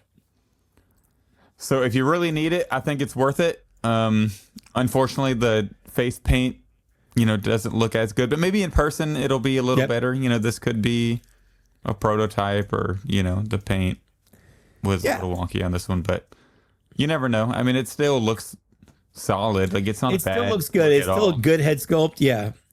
Yeah, it's still good. And then it also includes clicking through the pictures, the 212th Clone Trooper, which This one got me a little bit. This one, I would have bought this set if it had a new Clone Trooper or the new body of the Clone Trooper on it. But Yes. it's just a straight re-release of the Walgreens one. which is wild in the year 2024. Yeah, and Almost it's 2025. Still, let's say we're almost 2025, then 2024. at this Yeah. point. It's missing the black bar across the head because it is based on the Clone Wars cartoon.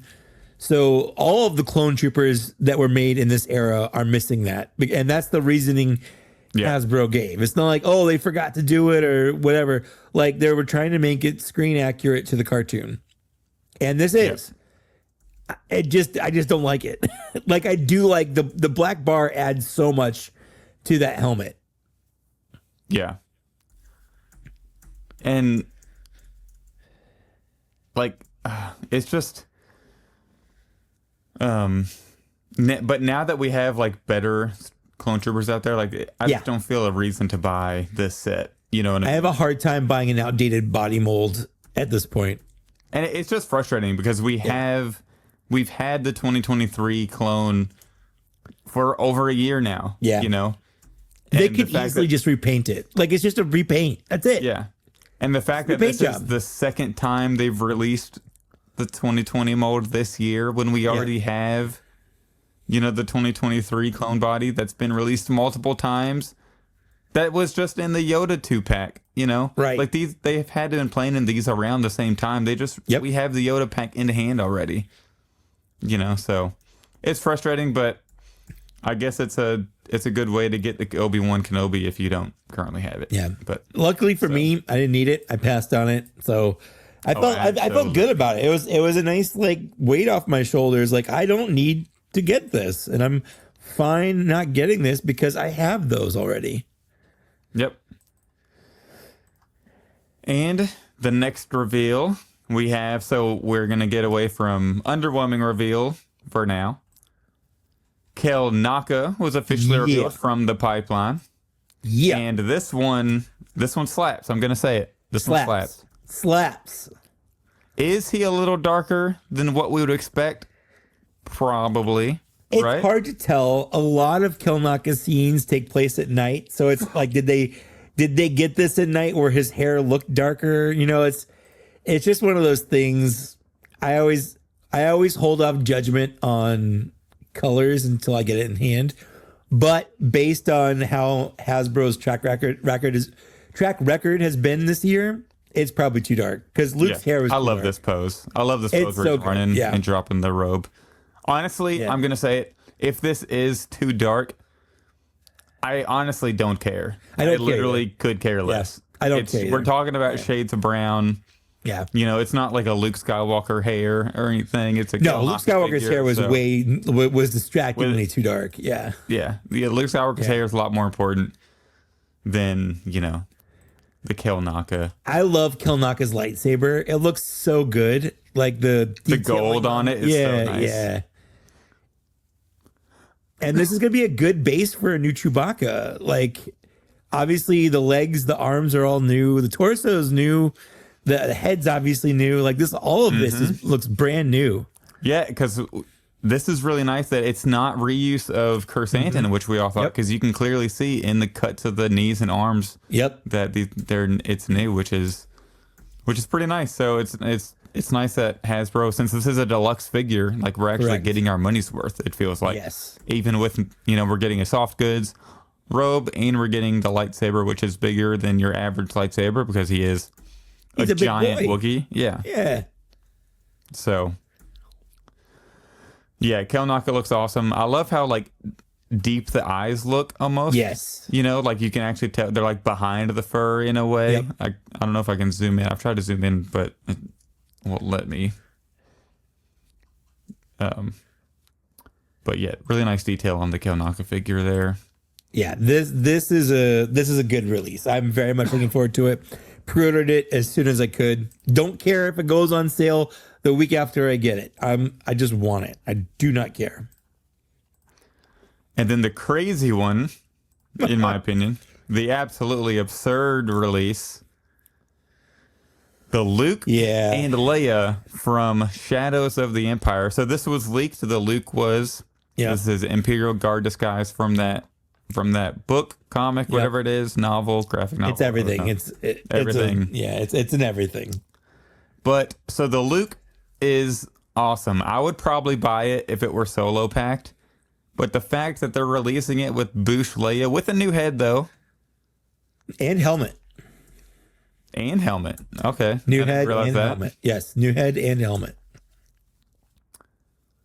Then I don't think I need to buy it, at least for what the retail is,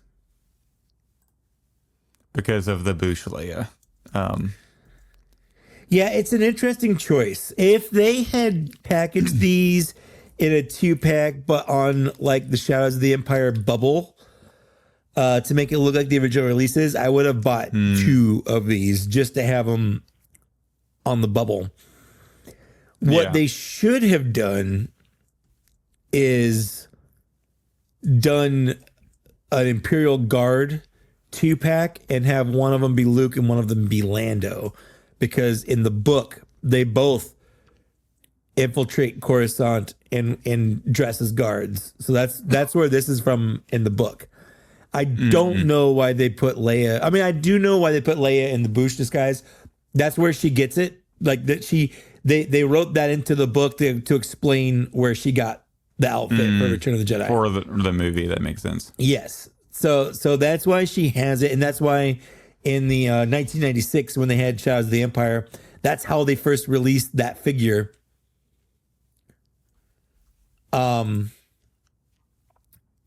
So I'm super excited that we're getting that we're getting both of these. I agree with you. I wish that I didn't get forced into buying this as a 2-pack. I would have bought them still, so I'm kind of glad that like I'm saving $5 from that because it's $45 instead of 50 that 2 figures would be.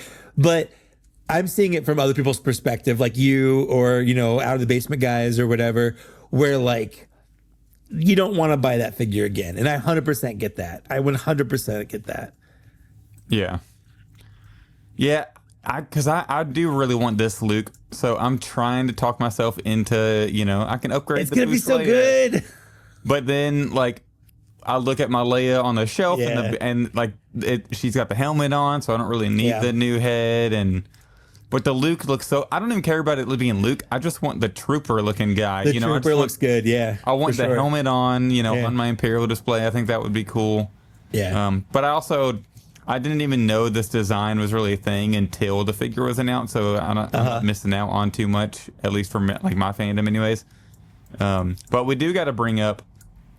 They did it again.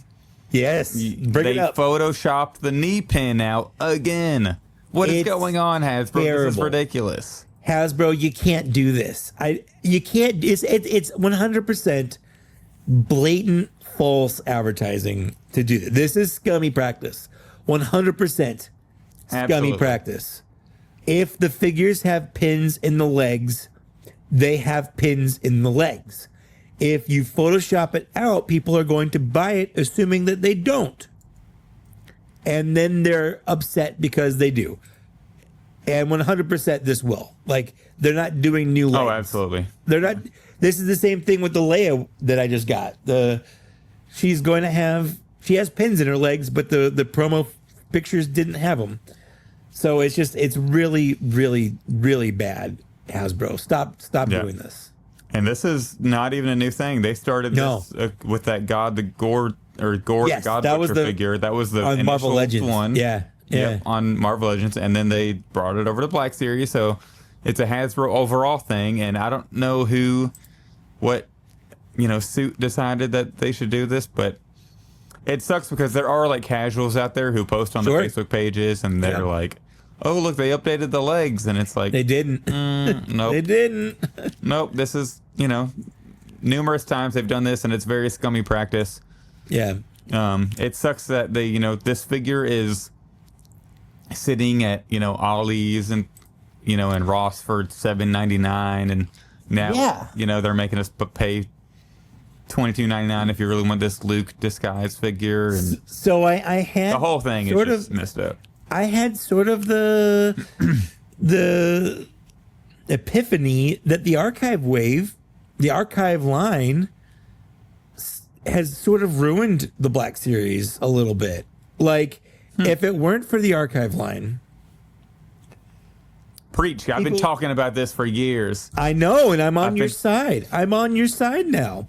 People would care about this more if this was the first time that this Leia had been released since, 2014, 2015, when the original came out. This would be a slam dunk. People are super excited to get this again. No problem. But because we have the archive one, which just came out like a year and a half ago, 2 years ago, like not that long ago, and you can buy it, like you said, at Ollie's and on Amazon for dirt cheap because they made so many of them. Nobody cares. But that's not the only time this has happened. If you remove any archive release, for the most part, the line would be better for it. We wouldn't be oversaturated with Skiffguard Landos. Emperor Palpatine would be more desirable. Like, there's just so many references where they just should have not released an archive. Well, yeah, because like the Emperor Palpatine thing, they archived the Emperor, and then they literally re-released the same Emperor on the episode 6 card back. So they literally within a year, back to back within the same year. Yeah. So it just doesn't make sense to do it on the archive. people are gonna be able to get it just in a different, cooler package, and they'll open it. But it just makes it more seamless. It just makes it work better.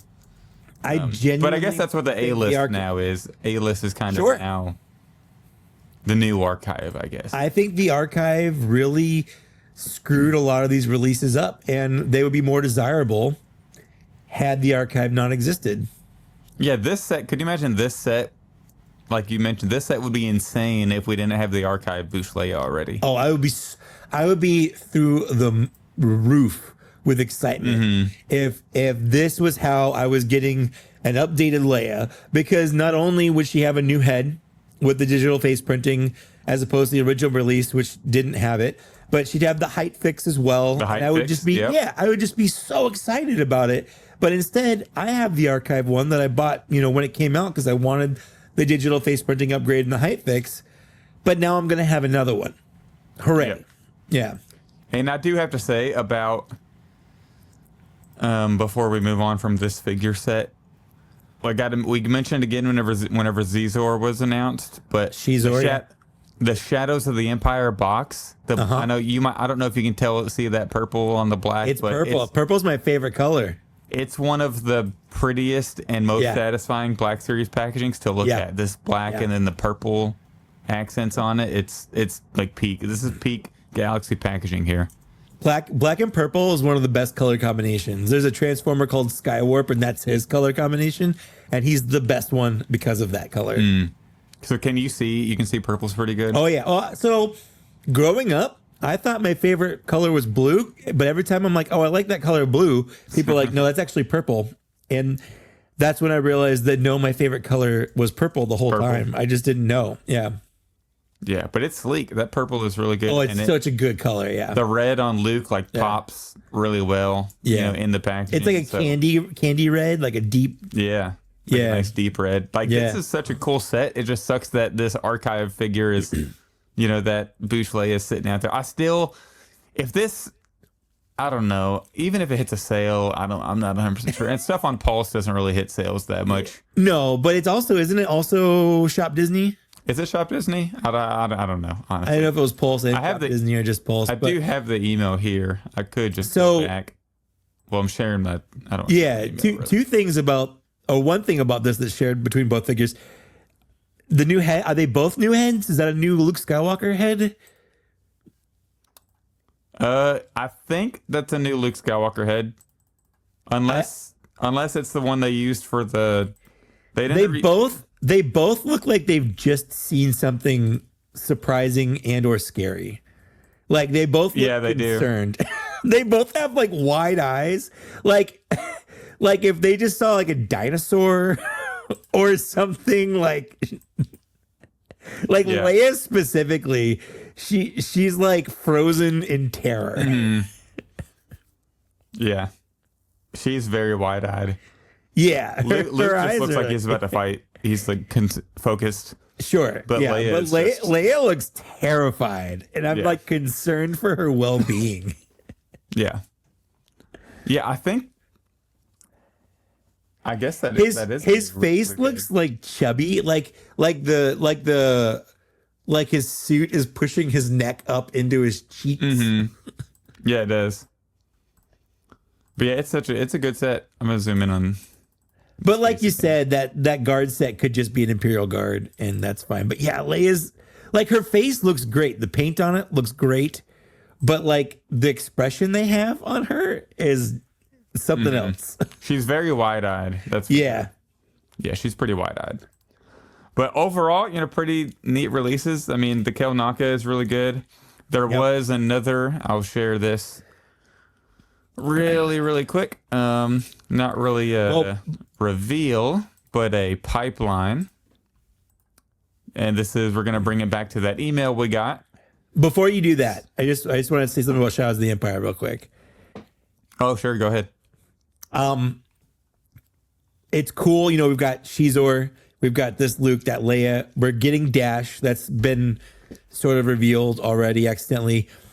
The only other one we really need from this is the Chewbacca as Snuva, where he's like disguised as another Wookiee bounty hunter, and he has like a crew cut. He has like a spiked crew cut on his hair, and like a robotic eye patch and stuff. If we get that, it'll be the best thing in the entire line, like without a doubt. Yeah, that'd be pretty sick. Anyways, we're going to talk about the pipeline that we thought they were done doing. We thought that they were like, no more pipelines. Yeah, so they did decide to pipeline SM-33, which is the K2 type pirate droid from Skeleton Crew, which we'll talk about a little later on. We will. So that's neat. Definitely concerned about the stability of this figure, because we know they have trouble doing droids. You know, they've done good with like the Super Battle. Well, and this one has a peg leg. And it's got a peg leg. Yeah. So thin leg, already had like the original of this has trouble standing, and he's top heavy. So it's not looking good for this figure right like out of the gate. So I'm pretty concerned about this one. You know what? I'm gonna give him the benefit of the doubt. I'm Don't get your hopes up. You're getting your hopes up. I'm getting hope is talking right Honestly, now. If he can't stand, it might also be kind of accurate, because I'm sure he probably falls over pretty consistently, I would imagine. That's true. So we'll talk about that more when we get into talking about the Skeleton Crew, because there's so many things I want to talk about with this figure. Yes. So we'll put a pin in that again. Just wanted to mention the pipeline real quick. But now we're kind of moving into our discussion topic of the podcast. So we have on here year in review. Right off the bat, I'll say this year might be one of the best years, if not the best year in the Black Series for me anyways. You know, all the prequel figures that we got delivered, all the prequel figures that we've gotten announced that haven't been delivered yet, all the prequel figures that are rumored to eventually come out. You know, all the stuff in the pipeline is, you know, amazing and hot fire. Well, so that's more of what's coming out next year. Well, I know, but they're still talking it's about like is what came out this year. What actually happened this year? It came out, but ain't what did they promise for next year? Look, it's all in one, because this year was so good, and we know leading into next year is so good. So it's all right now is amazing in the Black. It's the best time to be a Black Series collector, in my opinion, because they're releasing stuff from every era. It seems like all the time. So, and especially it was so prequel heavy, which was great. Doing the top 10 this year, it was hard. It was kind of difficult because there were so many things I wanted to put in there. You know, I did my top 10, but we won't talk about them until our next episode, whenever you get yours done. Just so many amazing figures, because like all the articulation on them is, you know, on every figure is really good, or almost on all the newly tooled figures and all that are really good, and paint apps are really good, and accessories are solid. So doing the top 10 was hard, and that's always a good problem to have, because this year was amazing. We had a lot more tops than flops this year, for sure. It was a lot more diversified. Like, I think last year we had like 20 Mandalorian releases or something like that. This year we only had 10. And most of them were like Mandalorian repaints. Mm-hmm. But like, you know, a lot of blue Mandos. It was pretty spread out. Like, we had, you know, the Acolyte, we had a bunch from Ahsoka, we had some Andor in there, a bunch from 4 from Attack of the Clones. Just going down my list here, we had 7 Phantom Menace releases this year. Sheesh. Like, that's crazy. Yeah, we got little Anakin, we got like the Bloodfin and the Stat Speeder. Like, we got 2 new Darth vehicles in the Black Series announced and delivered. Like, that's incredible. That's literally incredible. 2 Black Series vehicles in 1 year. Yep. So yeah, I'm just going through here, you know, and so like, we had not even just prequel vehicles, which is even crazier when you think about it. Yeah, not just vehicles, which have been missing from the line since like 2017, 2018, no, 2020, I guess would be the Snowspeeder. but boom, just knocked it out of the park with the Staps and the Bloodfin. Like, I haven't even opened my Bloodfin yet, honestly, though. It's just been sitting in its box. Yeah, I mean, I only did I think I only got one Bloodfin, and yeah, I have it in the boxes. I'm hoping they just repaint it for the film accurate version. Sure. For to be my opened one. Yeah, I think some of the worst releases this year. Obviously, we had the archive. I know they weren't U.S. releases, but I still feel like some of those were duds. They're just a lot of duds for us in the U.S. And I think I hear also, they weren't. I don't think they went over that well outside of America either. Like, it's just a lot of weird choices there. And again, it was like Grogu, Ahsoka, Luke, and what was that fourth one? There was 8. Then we have Ahsoka Tano, Bo-Katan, Darth Vader, Grogu, that's right.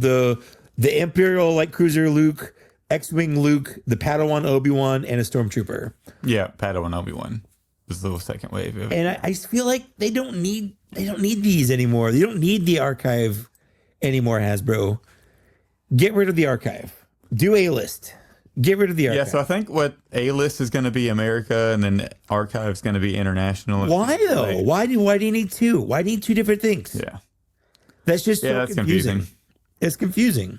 It's making it harder for the super completionists who do every packaging and every figure and every packaging. And I truly feel bad for those guys. But like I said, archive just muddles things up. It really shouldn't be a thing. We only got 1 release from the Clone Wars this year. That's actually shocking because how popular isn't it? Is. And it was the Clone Trooper battle droid 2-pack. Like that's crazy that was the only Clone Wars release we got this year. Yeah, everything's been like newer media like Skeleton Crew and Acolyte, Skeleton all the Crew, Acolyte figures. We got to say, the show gets hated on for sure, but all the figures were bangers.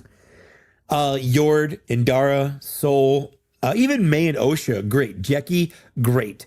And of course, I got Vernestra. I know a lot of people don't have her because she didn't get the mass release, but I did get her from Canada, and I got Basil. Both of those are great. So, and Jekki is an absolutely fantastic Black Series figure. I think Jekki and Yord are both great, and honestly, I really like Soul as well. Like, I have a hard time. Yord's really good too. Yeah, I have a hard time not putting them in my top 10. So I haven't even come close to doing my top 10 yet. So I don't. Yeah, I don't know. I know a lot of people were bemoaning the fact that we didn't get any real original trilogy stuff this year. I mean, we did get the Darth Vader A-list. We got, obviously, Mammal Naden, who's been a figure that's been missing for a long time. We got the Rebel Trooper, Stormtrooper 2-pack. And then I got the Luke and Leia. So I think, I agree that it's light, but I feel like that sacrifice for like the Attack of the Clones figure, it's necessary. It's necessary. There are only so many releases in a year, because we already know next year we're gonna get some OT stuff. With Luke. I know you already have the Luke and Leia, but those are, for most people, those are going to be for they next don't have year. them.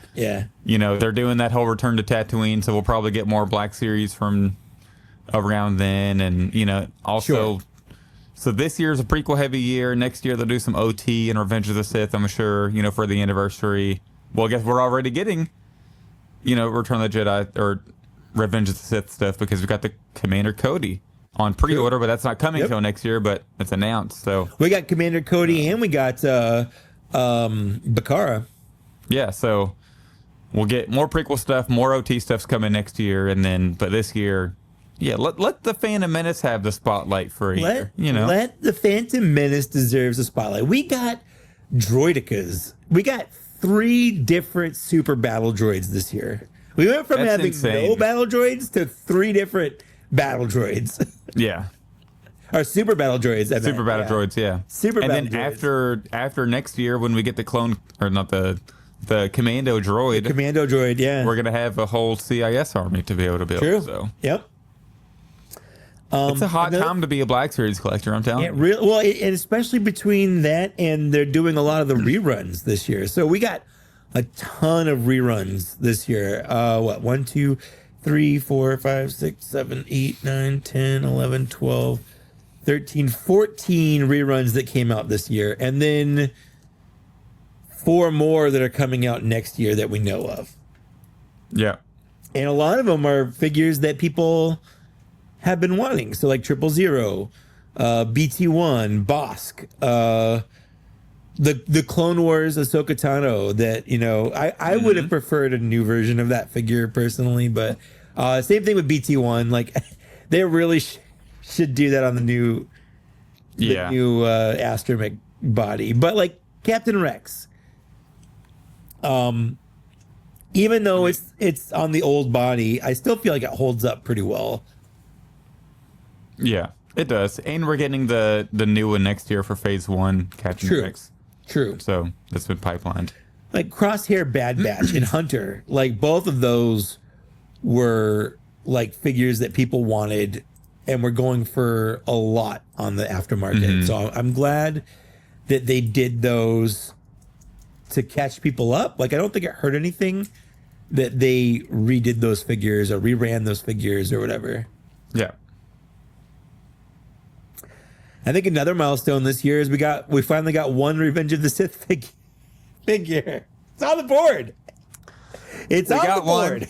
We got one. Hey, at least we got some announced and revealed. Yeah, we've got 2 more coming out next. They're on the way. I know of. Yeah, they're on the way.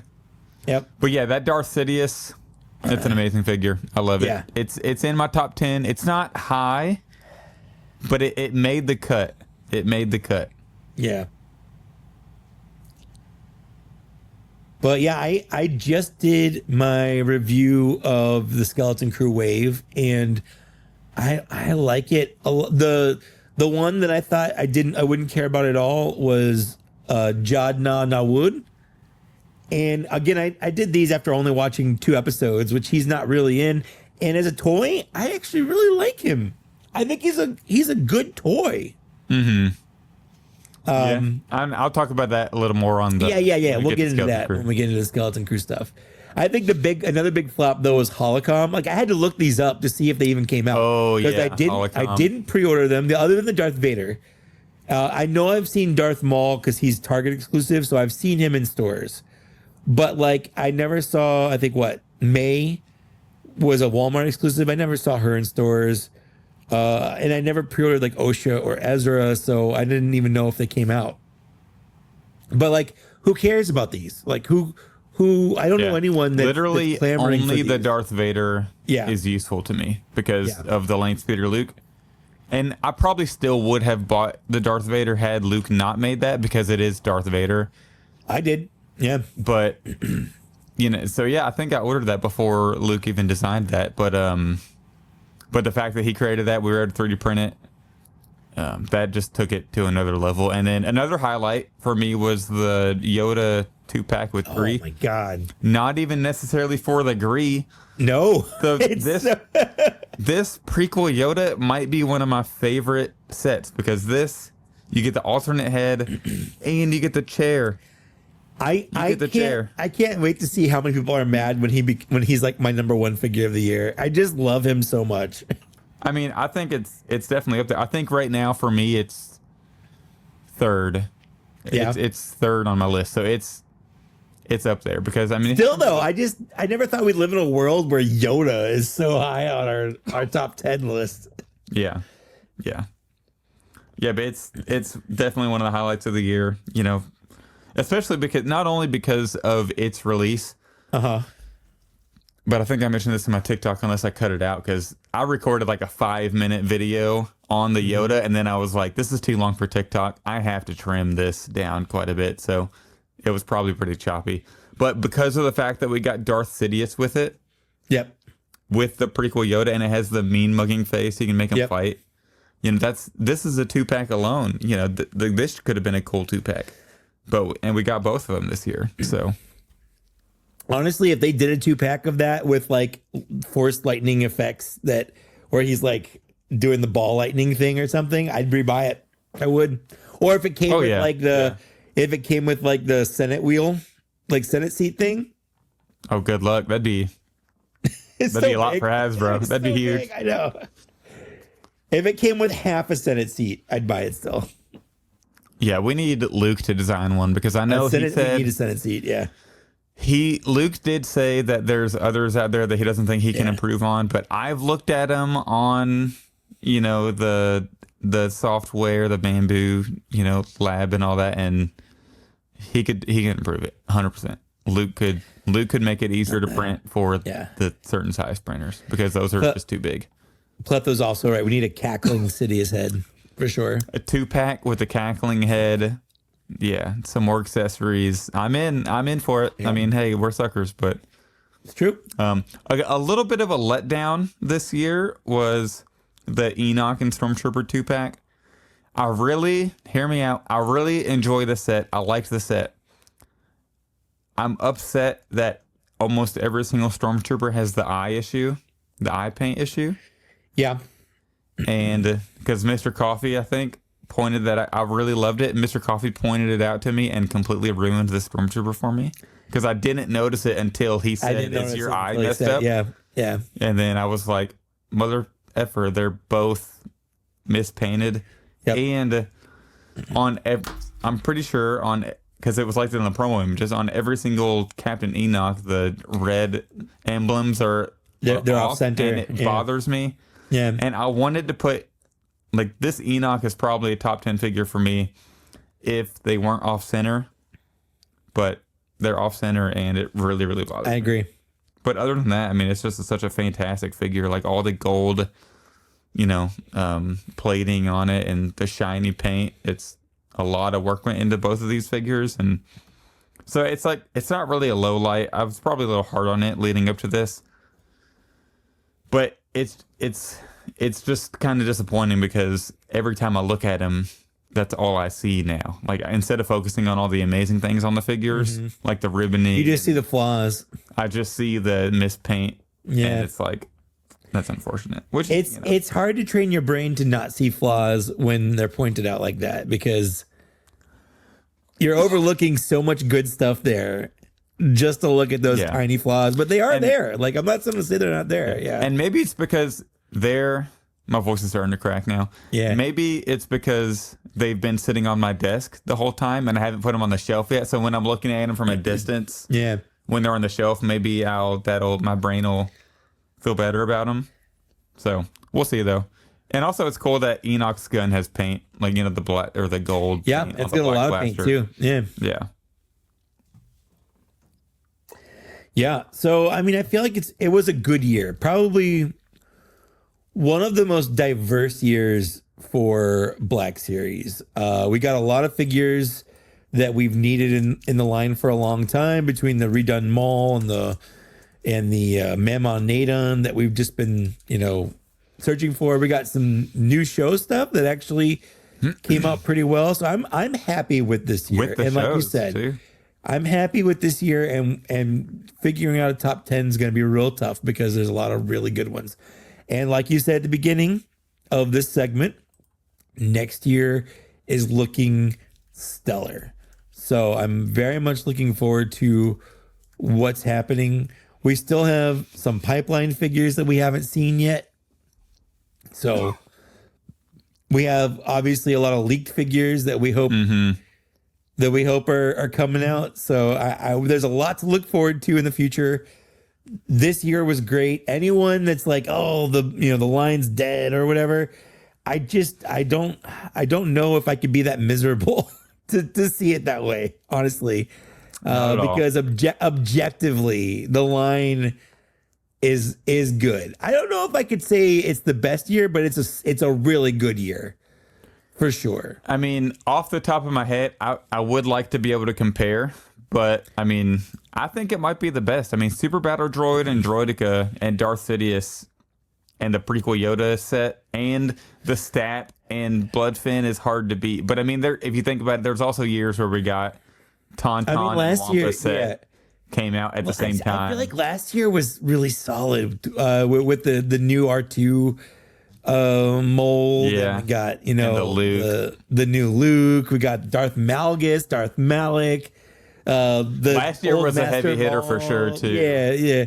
Last year was real good. I think the deluxe like vehicles pushes this year ahead.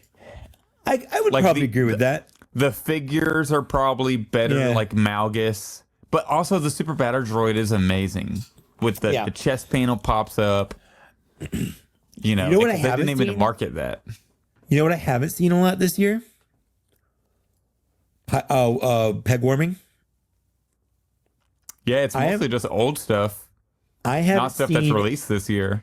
I haven't seen any Acolyte figures peg warming. Have I seen them on pegs? Sure. Mm-hmm. But I wouldn't say anything's been peg warming so far.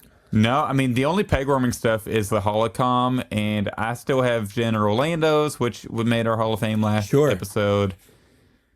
I see the A-list stuff, but it's all stuff that's been released. But that's the whole point for A-list, though, is they want to be those available to be on shelves. Yeah. So Holocom, A-list, and so in the main retailers, like there's really not anything peg warming at mine either. It's mostly just Lando's and Holocom, and A-list is what I see.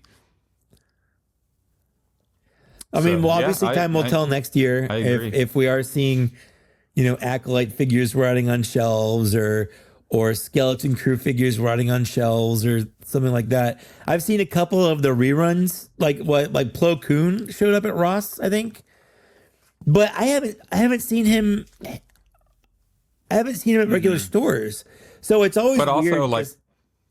But also for Acolyte, I'm not going to count them as peg warming until they don't get sold past Christmas. Like once they get past Christmas, I agree. Then they can be peg warming. But right now, I mean, the show still came out like just a couple months ago or whatever it has been. I think when you've seen OSHA and May on pegs for months, like 6 or 7 or 8 months without moving, that's when you could say it's peg warming for sure.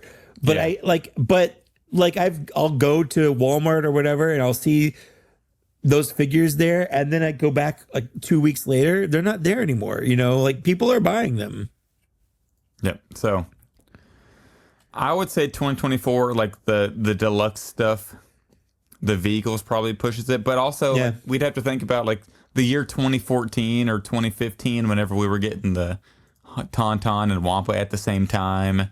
I don't know if the Shadow Squadron was probably in the same year. I know it was around that 2014. It was around that time, yeah. So like if that was in the same year, then that's probably a pretty hard year to beat. We'd have to go look at the exact, dates that those were officially released. But so that would probably be a hard one to beat. But as far as figures go, I mean, this would wipe it. I think that deluxe combo would be hard to beat, though. We got some pretty good deluxe releases this year. Like Paz Vizsla aside, because that's the A-list or whatever. But like Amon Naden, IG-12, and Grogu. IG-12 is great. The Droideka, like I haven't really felt like they've been releasing things where I'm like, this doesn't feel like a deluxe release. Yeah, because the Dark Trooper felt a little like this could fit in a regular box, even with sure. For sure. And even Darth Malgus, like that's a deluxe fig. That felt like a deluxe figure. I felt like I got my money's worth for that figure last year. Yeah, I agree. That's why it was figure of the year for I think pretty much everybody. I don't think was there a single person that had Malgus not be figure of the year. I mean, not that I know of. I mean, I'm sure there are people out there that didn't care for him. Yeah, but no one that I saw. Yeah, none come to mind. I feel like this might be back-to-back years where it's unanimous. Yeah, I don't know if you're putting the Yoda ahead of Super Battle Droid or whatever, but Super Battle Droid and I like to tease. I like to tease you guys by saying I see. But that's just a little trolly. Like I don't really. Yeah, think I know. that. Yeah, I know. They're obviously. I had so much fun with the Super Battle Droid when it came out. Like it's a good release for sure. Yeah, it's not only a good release. It's a fantastic. It's a great release. Yeah. Yeah. But I think for the sake of my voice, we need to jump into the Skeleton Crew. So yeah. So 2024 was a great year. obviously these figures have made their mark, and they'll make their mark on the Black Series as we keep going and collecting. So we'll talk about them, for the rest of our podcasting time, I'm sure. Because that's how great of a year it's been. But let's talk about Skeleton Crew. So going forward, full spoilers for the first three episodes of Skeleton Crew. We haven't done a podcast since it's been out. Correct. And I have to say, I'm really enjoying the show. Like, of going into it, I was skeptical. Yeah. I was skeptical because... I was hopeful. Yeah, hopeful, yet still skeptical because we know how recent shows have gone. Like, is this going to be another Book of Boba Fett? Is this going to be another Mando Season 3? Yep. Or is it going to be, are people going to hate it like The Acolyte? It's just kind of, we're in a weird area with Star Wars right now, especially in the fandom. But this is a fun adventure. It doesn't have the weight of the galaxy on it. It's separated from the main story. It's kind of like how Mandalorian felt whenever you're first getting into it. Clone Command's just got to be trolling down here with Malgus wasn't even in my top 10. I'm not even gonna... Everyone's got their own opinions. It's fine. It doesn't have to have it in his top 10. Like, it's not for everyone. But back to Skeleton Crew. I think, and I'm really trying hard to not just be wowed by new Star Wars, new flashy Star Wars, because there's always, even if it's not good, there's always part of me that just loves getting new Star Wars, regardless of its quality, just because I love Star Wars in general. Mm-hmm. But if you take the first 3 episodes of Skeleton Crew and put it against the first 3 episodes of Ahsoka, of the first season of Mandalorian, Obi-Wan, any of those, I like it better than all of those. I do. It's really good. It's really fun.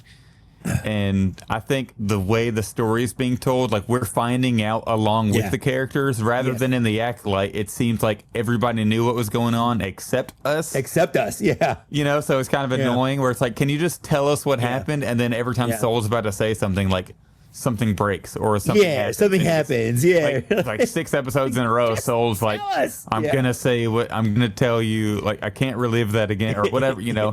And then it's like we don't learn until the last 2 or episode, but now we're in a story where we're finding out what's going on with the characters and with the kids, and it's so similar to all those like 80s adventures movies, and it feels like that modern so way. It feels. I mean, I know a lot of people, they'll reference Goonies and stuff, which is apt. I'm never gonna say that that's not a good comparison, but like Never Ending Story, like any of those, just whimsical adventure movies with zany, crazy, fun characters.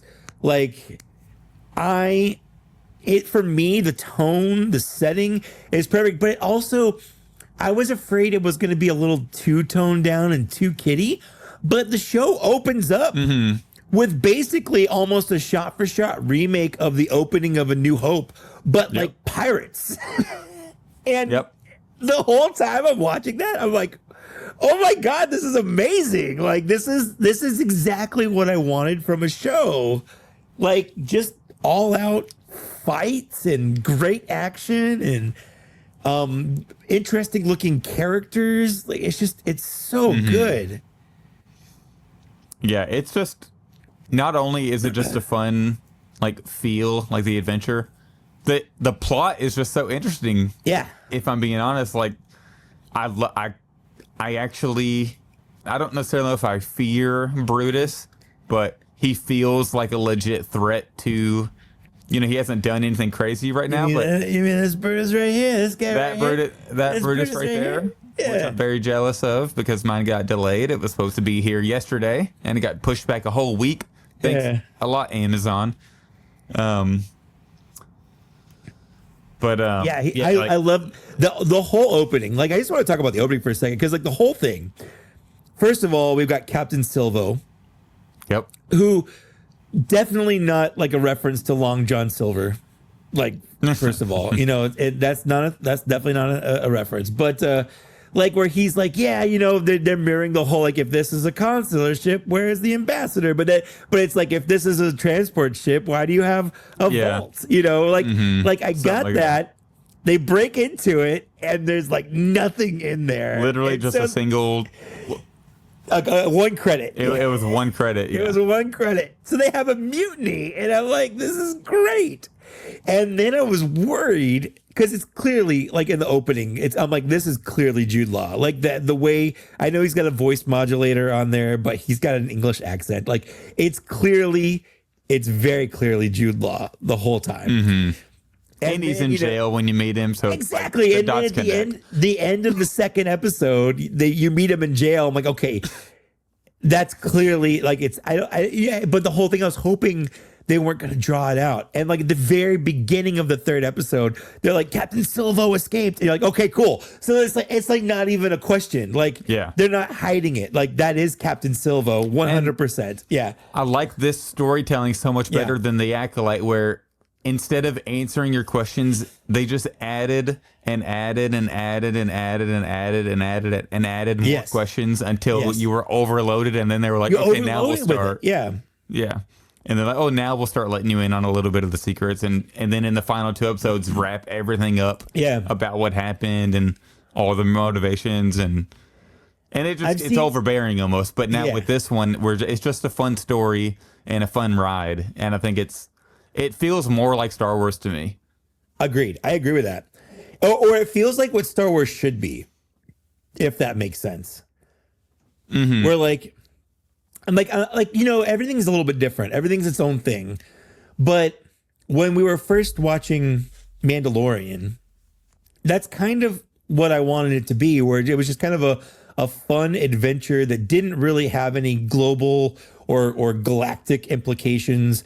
They didn't have any and then it blew up to galactic. And then they brought Luke Skywalker in, and you're like, oh, fine. I mean, I love that, but at the same time, yes, exactly.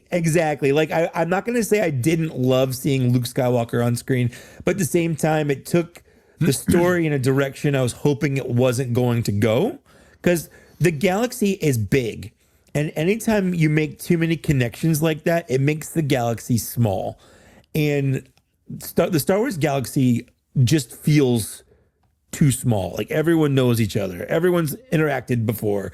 We've got characters that know each other from over 30 years and whatnot. Like, can't there just be new people? Like can't that just be a thing? And in this, the only character we've seen before is the pirate guy. I can't remember his name. Yeah. Vane.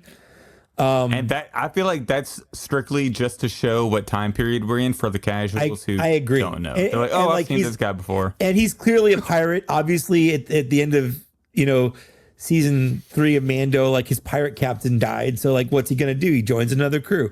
Like that makes sense. 100% get that. Makes sense. But I just kind of love that this is like, I was a little afraid, in episode 3, the X-Wings came down. Like, is this going to be Carson Teva? Are we getting Carson and Teva Dave Filoni? Yeah. Are these the only 3 X-Wing pilots they have? Like, are they just everywhere? Like, I thought it was going to be Zeb. Yeah. And you know what? If it had been Zeb, I would have been okay with it because we only saw him the one time. But I'm also very happy that it was nobody. It was just a guy. He was just a New Republic X-Wing pilot. Like, he didn't have to be anyone that we knew already. Because, again, the galaxy's big. They have more than 2 X-Wing pilots in their roster or whatever. So I'm so happy that we've got so many new people. Like the little owl squirrel thing, Kim. I love that. My only issue with Kim was I wish it wasn't speaking perfect English. Okay. I mean, sure. There needed to be, maybe, I know if they don't want to go full-fledged alien language, I get it, but there needed to be some type of like accent or something. Some type of accent, or like then you get into weird issues. I get that, but it's like we have You this get owl Nemoidian, speaking those better problematic English than- Nemoidian issues. Yeah, I mean, I understand that, but then we got this owl squirrel thing speaking perfect English, and it's You like, can't do that, or shoot or something. yeah. Like, So that was my one nitpick. sure. It was but like- it's such a small nitpick, and that Yeah, and it did have like kind of a squeaky voice, so sure. you know. I just prefer yeah. the alien languages, like personally. I get that. I think it was Alfred Molina played the droid smith guy in the Pirates when he went back to get it. And like I love that whole conversation in there. Like it was such a good interaction between a guy who was clearly like they had a relationship. Like not a relationship, but like they knew each other. He used to be his captain, and like he was gonna turn him in, but he didn't immediately turn him. Like it was the whole thing. Like I just love the way they talk to each other. It's just got such a good tone.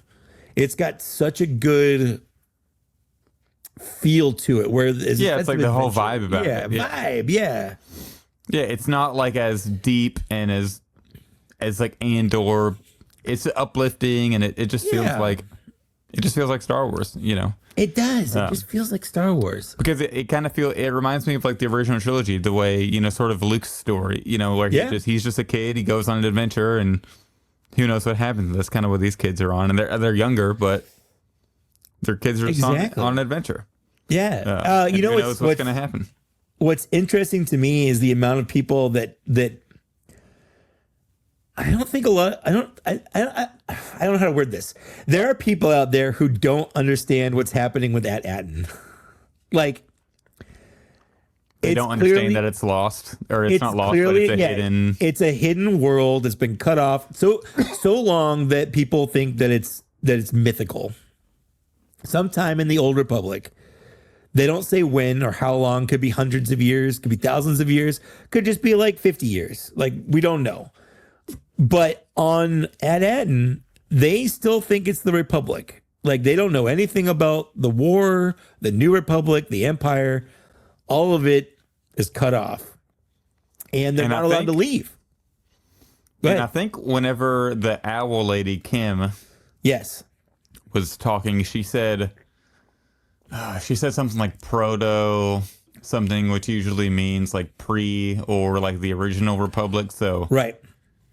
And I think she mentioned something about something being 1,000 years. So I think it's a really long time. It's a long time. So I feel like it would be like whenever the pirates were looking at the currency.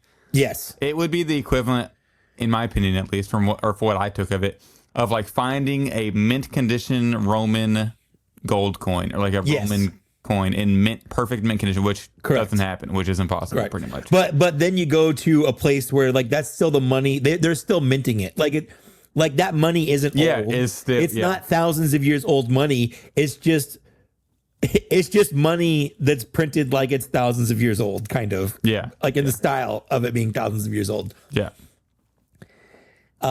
But yeah, exactly that. So I think that whole premise is great because it explains a lot, because I had a lot of questions.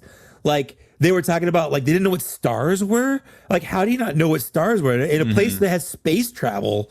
Like, how do you not know what stars were? And it makes so much sense now that they're not even allowed to leave. They're just they're locking these kids in. Yeah, at night, like the sky is all swirls. You don't see stars. Like that's just the night sky to them.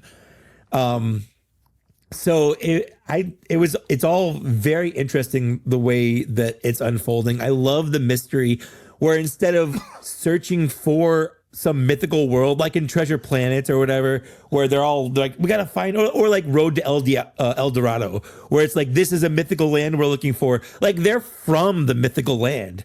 Like that's where they're from. They're just trying to get back to the place where they're from. So it's a fun spin on it, where it's not like they're just explorers trying to find it. Like they live there and now they're trying to get back. And I think that's such a fun twist on that trope. How much do you trust Jod not? Oh, zero. You don't trust him at all? Zero. I love the fact that the kids just straight up, like, other than Wim, who I think it's absolutely on character for him to just believe he's a Jedi without any questions because that's just so Wim. Mm-hmm. But like, Fern's like, he's not a Jedi. Like, you're stupid. Like, there's so many ways that you can fake anything he's doing. And I'm really interested to see, is there going to be a twist where like he is like force sensitive, or like I think that's what it'll end up being, and then he'll probably. So?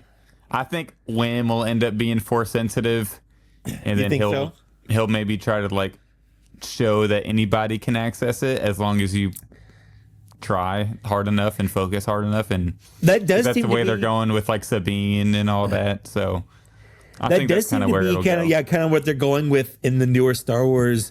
Well, starting with Last Jedi, where it's like anyone can access the Force. Mm-hmm. Like the Force is for everyone, kind of thing. Yeah. Which, and then, I'm okay with that if that's what it is. We got to get to whenever they get to their end game moment after like the main movie and like the Ahsoka show, like Skeleton Crew's got to come into it and be a valuable asset. So Wim's got to somebody's got to be able to be a Force user, I would imagine. Right, that's something true. like that.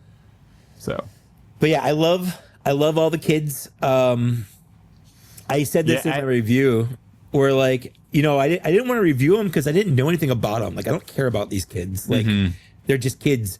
But after watching it, Wim is kind of dumb, and I love that. He's like kind of gullible, real dumb.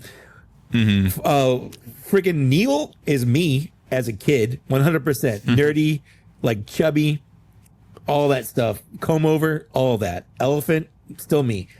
Jesus Christ. KB, she's probably the one that we know the least about because she's like the least talkative, I guess. But she's still like interesting. Everything she does or whatever, they've got the tone of the kids like down. Like, I 100% believe that these are kids. Oh, it's realistic. Yeah, it's like when they get in the turret in the ship, and like the first thing Wim does is like just start spinning and shooting. Yeah. Like that's 100% what, not even what a kid would do. That's what I would do. Yeah. And like, it tells you so much about the characters whenever Neil says, I want to go home, and then Wim's like, why would you want to leave here? Or why would you want to go back there? So Wim's like all about the adventure, and he's the one that pushed the button to launch the ship. Oh, that kid can't not push a button. Yeah. But, it's also interesting because they have two very different home lives. Like, Neil's got two loving parents, a whole family. Like, siblings. Yeah. But when we were watching it, one of the first things Lily noticed, my wife, was that, Wim's clothes didn't really fit. Like, his pants were too small. I didn't either. But she's like, and like, and like, he's got a dad, but like his dad's always busy working and stuff. So he's like a latchkey kid, where like he doesn't really have anyone at home. Like, he's always by himself at home. So it's like the difference between their upbringing. Sense, yeah. Exactly. Where like Neil has someone to go home to. And Wim doesn't. Wim's all in on the adventure because, like, what does he have to go back to? Yeah, he'll just be in his room alone, and it was sad whenever he asked his dad to read him the bedtime story, and his dad said, "Aren't you too old for that?" Yeah, and it's like, no, that's sad. That's it's like so one day you're gonna wish you hadn't said no to that. Exactly. Oh man, I felt sad for both of them, really, because if he's too busy to do that, then that sucks. You don't ever want a job like that or anything. Oh, for sure. It's such an 80s dad trope too, just being too busy working. Sorry, I can't take you out for fishing today. I got work to do. Like it felt very much like I was watching something from the 80s. Yeah. And when I was watching episode 3, I was having such a good time watching it. I was like, they're going to make me buy those toys, aren't they? They're going to make me buy all those figures. Yeah. So obviously we have the 6 figures. We've got Jod, we've got Brutus, and then we have the 4 kids. Are you planning on buying them? Obviously you've got Brutus. So Brutus is on the way. Yeah. He was just basically going to be a Cantina member for me. Sure. But I haven't committed to buying the rest of the crew. Okay. I kind of want to wait on. I'm more convinced to buy the kids. I've been leaning on go ahead and buying the kids, especially because I really want Neil. And if I have Neil, I might as well just get the rest of them. You have to get all the kids. Yeah, why would you just get them all? You can't just have Neil, So I'm enjoying the show to a point where I'll probably end up, pulling the trigger. And then I kind of want to wait on Jod, though, because characters like that, I feel like at the end, they always have cooler outfits and they always come up with different accessories. So I kind of I'd rather have a Silvo. I'd rather have his Silvo outfit. Yeah, like with that, but we don't know what he's going to wear. Well, we don't know the what one from the first episode. Like when he's got that mask on and stuff. Like, I want that outfit. Oh well, yeah. If they do that, then maybe that'd do the one. But so I kind of want to wait on Jod just to see what else. What if they release him again? So I don't have that. Maybe they'll release him in a 2-pack with a different character. I'm gonna wait on Jod, but I'll probably go ahead and get the kids. So one of the things I said in my review was after opening up and messing with him, I'm like, he's missing a sword. Like, he just has like this pirate feel to him. He's missing a sword. And I did that before the 3rd episode. And like the first thing he does in the 3rd episode was he gets a sword. He gets a sword. Like, I want that sword. Yeah. So Jod's the one I think it makes the most sense to wait on. Yeah. I mean, he's a good figure. He's definitely a good, like, he feels like a pirate. In fact, because I got the skeleton clone trooper, and he came with another one of these little boxes. So I had him posed with like his like foot on it, like it's a treasure chest. That's a good pose. Kind of thing. Yeah, exactly. So it's fun. I like that. Also, all these pirate characters, you can take Maz Kanata's chest and give it to him, and that's their pirate booty. Yeah. Yeah. That's the booty. Yep. So we're getting Smee or SM33. That's going to be a deluxe figure. What do you think of Smee? He's voiced by Nick Frost, another comedian voicing a droid. I love the rat in the eye. The rat in the eye is so good. Yeah. The figure better have the rat poking out. The figure has to have the rat. If it doesn't, Hasbro, if you're listening, if you make a Smee figure, SM33, if you make that figure and does not have a rat in the eye, removable, sculpted in, I don't care. It's got to have it. It's got to have it. It's got to have the rat. And it's got to be. Got to have it. That's a character. Yeah. It's got to have the rat. If it has the rat in the eye, that's pre-order day 1 for sure. Yeah. I like his little shields. I hope he has his little shields on his arm, removable or not. But like, I liked it when he was fighting and like he put the shield up against the cook guy or whatever. Mike, don't get ahead of yourself. We're not TVC collectors. You're not going to get all the extra that's right. I'm not gonna get anything like that. They're going to get the rat, even though it's microscopic on their scale. You're right. I forgot. We don't get cool stuff like that in the Black. We don't get the accessories. We just get the characters. We just don't get the cool accessories. Yeah. They'll get the Smee with the shields and whatever other weapon and the rat and all of that, and we'll get the figure with the peg leg that can't stand, and there will be those will come with a stand, and all of that. Friend of the show, Jake. When I posted my review of these figures, he asked me on Threads, I think it was. He asked, "What's it like to have Skeleton Crew figures?" Asking for a 3 3/4 inch collector, and I responded, "Magical." And then he responded, "I hope you choke on Neil." And to which I responded, "Well, it's possible to do because he's 6-inch scaled and he exists." So, I love it. I love it. So we'll have the figure. We just won't have the cool accessories for him. And that's just par for the course. Yeah, that's the life of the Black Series these days. Yeah, but I definitely, there's so many pirates I want. I want the Jaleel White pirate. I want, obviously, Vane. The issue tip that loses an eye. There's so many. Yeah, there's like literally you could just pause the show and point at a character, and I want that character. Do you think Hondo is going to show up? He's literally the most pirate character out there that we haven't seen in live action yet. If there's a show for him to debut, it's probably this one. I agree. If there is a show for him to debut in, and we know he's alive during this time, obviously. Well, I guess the Ahsoka show would make sense too, because he could also show up in Ahsoka. Yeah. But I'm torn just from what we've been talking about, like I don't want a bunch of connections to this. I want it to be kind of its own thing. But since we haven't seen Hondo in live action yet, I would be okay if he showed up, and I think he would have the right tone for the show if he did. Yeah, it wouldn't seem out of place. It would not seem out of place if he did. I will be 100% okay if he does not show up. If we get, to episode 8 and there's no Hondo, I'm absolutely fine with no Hondo. But if he does show, I say you're saying it would make more sense than Luke training Grogu in a full episode of the Book of Boba Fett. Yeah, I do. I am. That should have been its own show.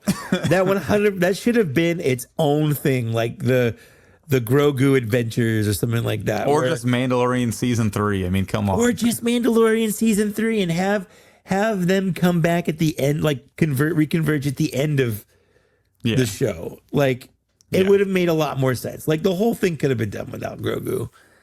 We wouldn't have gotten IG-12 and I'd love IG-12, but I definitely think that was a weird choice. Yeah, they could have gotten it at some point. It just wouldn't have been as soon. True. But. Yeah, and it was a weird choice. It wasn't the choice I like. It's what happened, and I accept it.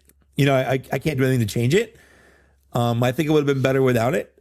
That's what happens when the suits get involved. Start changing the story. Yeah, they were too afraid. They were too afraid of what would happen with a show without Grogu because they realized that people watched the show for Grogu.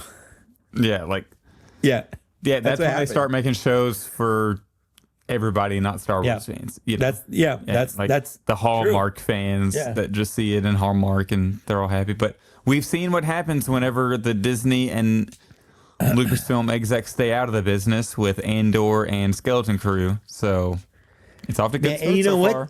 I will say Skeleton Crew is probably the most accessible Star Wars show where you don't really have to know anything about any other Star Wars property. Because the characters don't, which is kind of refreshing. Right. The characters have no idea what happened, so you're along for the ride. Exactly. Like with the Acolyte, you kind of have to know a little bit about like the Jedi Order and like what time period it takes place in and things like that. With Obi-Wan, you needed to know all of that backstory. That's why they had like a 5-minute intro about that stuff. With Mando season 1, you didn't need to know so much, I guess, but there were times where it started introducing people where like, with Bo-Katan, we're like, why do I care about Bo-Katan? What's this big deal?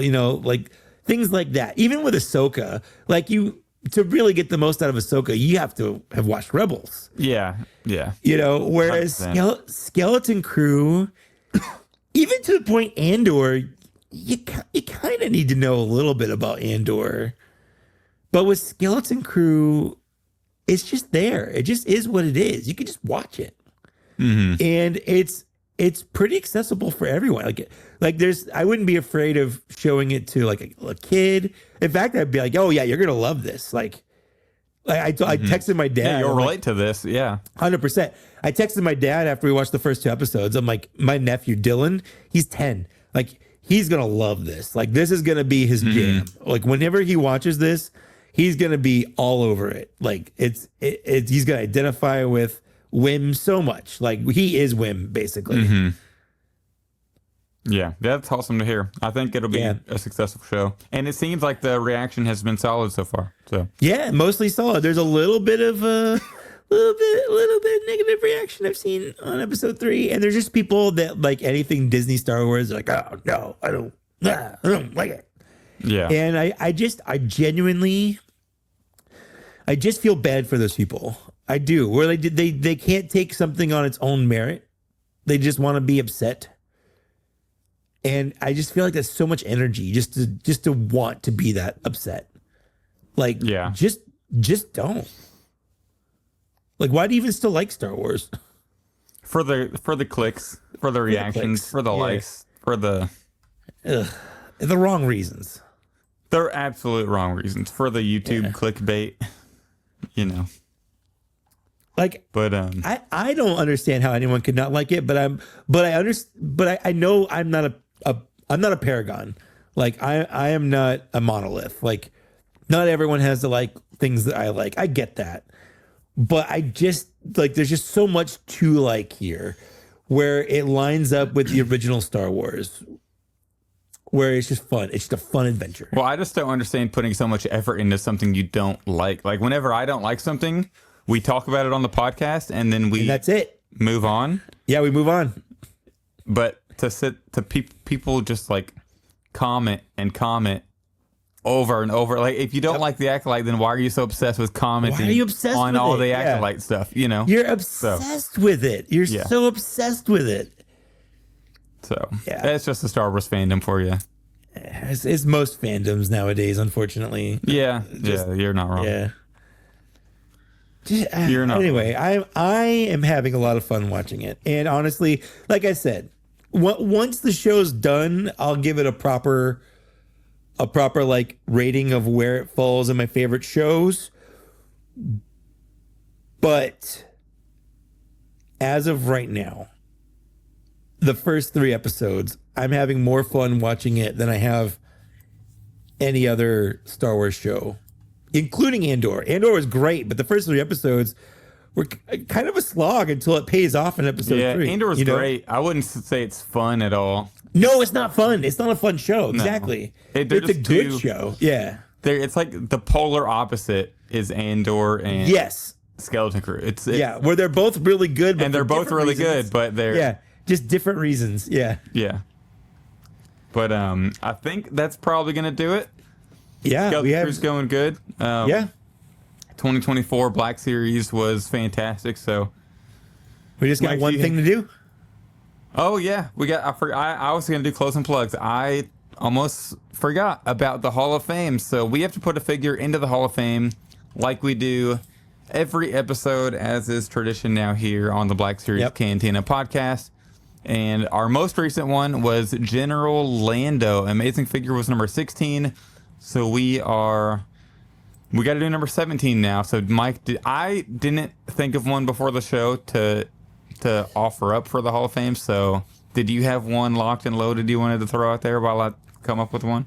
Yeah, I'm going to go with probably a figure that was my top figure for a long time, and probably one of the only older figures I'd put on this list, because I feel like even though she has yet to get digital face printing update, her face is still pretty good and her articulation holds up, and that is Jaina Solo.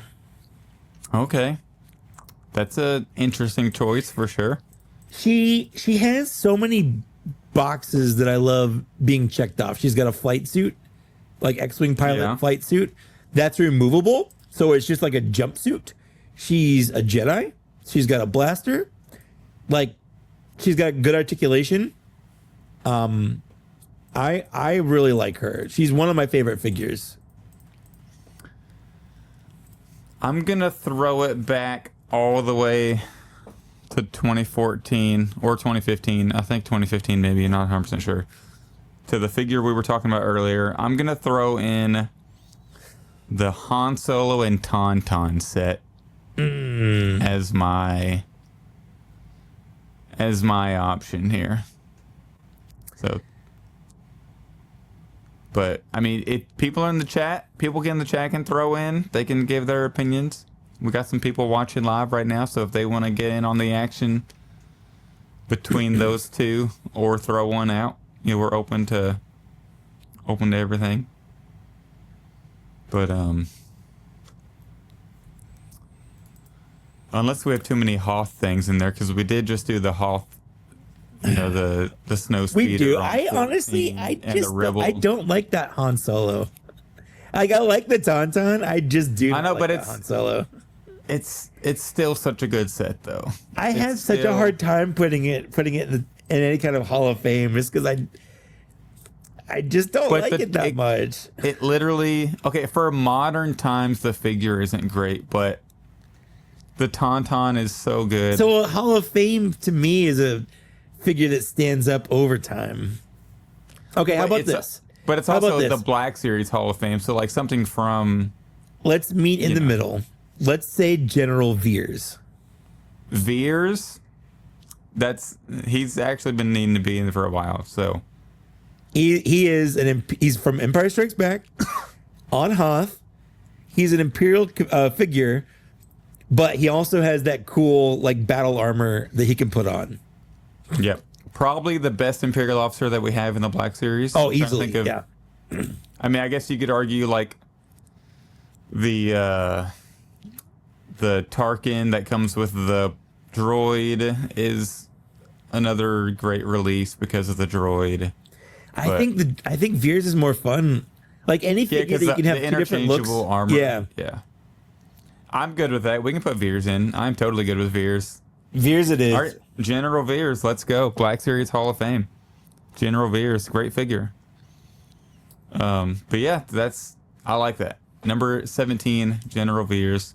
We'll get the Tauntaun. I'll convince Mike one day on the Tauntaun. And you can try to work me on it. But, I'll play with the Tauntaun over the next couple weeks, and we'll see if you could change my mind on it. It deserves its place at some point. Like, I know the Han Solo is not the greatest figure for the time, but that's such an important set for the Black Series. I feel like at some point, well, but it's not first ballot. You know, this was the first ballot. We've talked about it. It's not a first ballot one. You know, so. But General Veers is a great pick. That's a good. All right. That's a good pull. That's a good pull. So. But yeah, that's gonna do it for us. Mike, do you have like any things you're working on? I was actually looking at your YouTube the other day, and it was nice to see. It was like 1 day ago, 4 days ago, 1 week ago, 1 month, 3 weeks ago. Like the consistent videos is pretty nice. So, do you have anything you're working on right now in the lab? Yeah, so I have a personal goal of doing a video on every Black Series figure I got this year before the end of the year.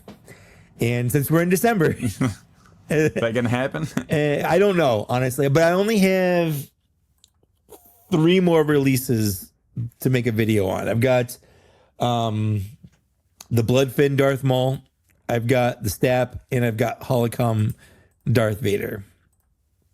And once I do those, I'll have made a video on every figure I've made this year. Nice. I don't know if I'm going to do it, but I got all the ones I cared about the most. I'll probably do the Bloodfin next, just because I think that's a big one. That's a big I feel like release. that's a big one, and I can also shoehorn talking about the regular Darth Maul into it, which I only kind of did on the live action. Yeah, so I can so I can just kind of make it a Darth Maul overview on top of, talking about the new Darth Maul on top of talking about the Bloodfin. So yeah, I think that's going to be my next video, but I don't know if I'll get to the Stap or the other one. We'll see. We'll see. Maybe you can do the Phantom Menace. You can just do the Stap and the Bloodfin in just one long 30-minute video. I don't think I can do that. I think that's too much. But I don't think the Stap's going to be a big deal because, like, I'm not going to talk about the battle droid. I've talked about battle droids a bajillion times. Mm-hmm. Just this year, we've had like 3 different battle droid releases between the droid 3-pack, the 2-pack with the clone trooper, and then the one with the C-3PO head. Like, we've had 3 major battle droid releases this year, not counting the Stap. So yeah, that's true. I don't have to talk about the figure so much. It's just really talking about the toy and like the value and whatnot. So I mean that'll be an easy video, really. Yeah. So go subscribe to Mike Case on YouTube. Also follow him on Instagram, Mike Case, Blue Sky, X, whatever. I know you deleted X. No, I deleted X is gone. I'm done with X. TikTok, Instagram, Mike Case over there. You can follow me on TikTok and Instagram. TikTok until TikTok's gone. Yeah, until TikTok's gone. So that's at the Star Wars Black Series for me on TikTok, and then Black Series Cantina on Instagram. And then join our Facebook group to get updates on the podcast. We don't, I always forget to update on X or Twitter, but I always post in the Facebook group. That's Black Series Cantina. You got to ask a question or answer a question or two to get in. And then if you like the podcast, then you cannot support us financially on Patreon. leave a review for the podcast on Apple or Spotify or whatever you have or whatever you're listening on. That would really help us out. 5 stars, preferably. If you want to support us financially but don't want to join Patreon, we have merch. Like we have shirts, hoodies, mugs, pint glasses, anything you need. It's there on Teespring. I think if you go on any social, like we have a link to the Teespring there if you want. Follow us on Twitter at TBS Cantina. Join the Facebook group, Black Series Cantina, and email us to keep the email segment alive. That's blackseriescantina@gmail.com. And then that's it for episode 85. We'll be back after our holiday break in January. I think we'll probably be recording real quick off the top of my head. I'm going to look at a calendar real fast. Probably January 9th will be our first week back. Probably. So Yep. that second week of the new year to have a nice little break. But we will be doing sometime soon. We'll be doing a VIP hangout because we haven't done one of those in a while, and we really need to get one in during the holiday season. So we'll be back in next month. So everybody have a great holiday season. Happy New Year, and hope you get a lot of Black Series or toys for Christmas. Sounds good. Bye. Gonna end? Is it gonna end? Is it going to end? There we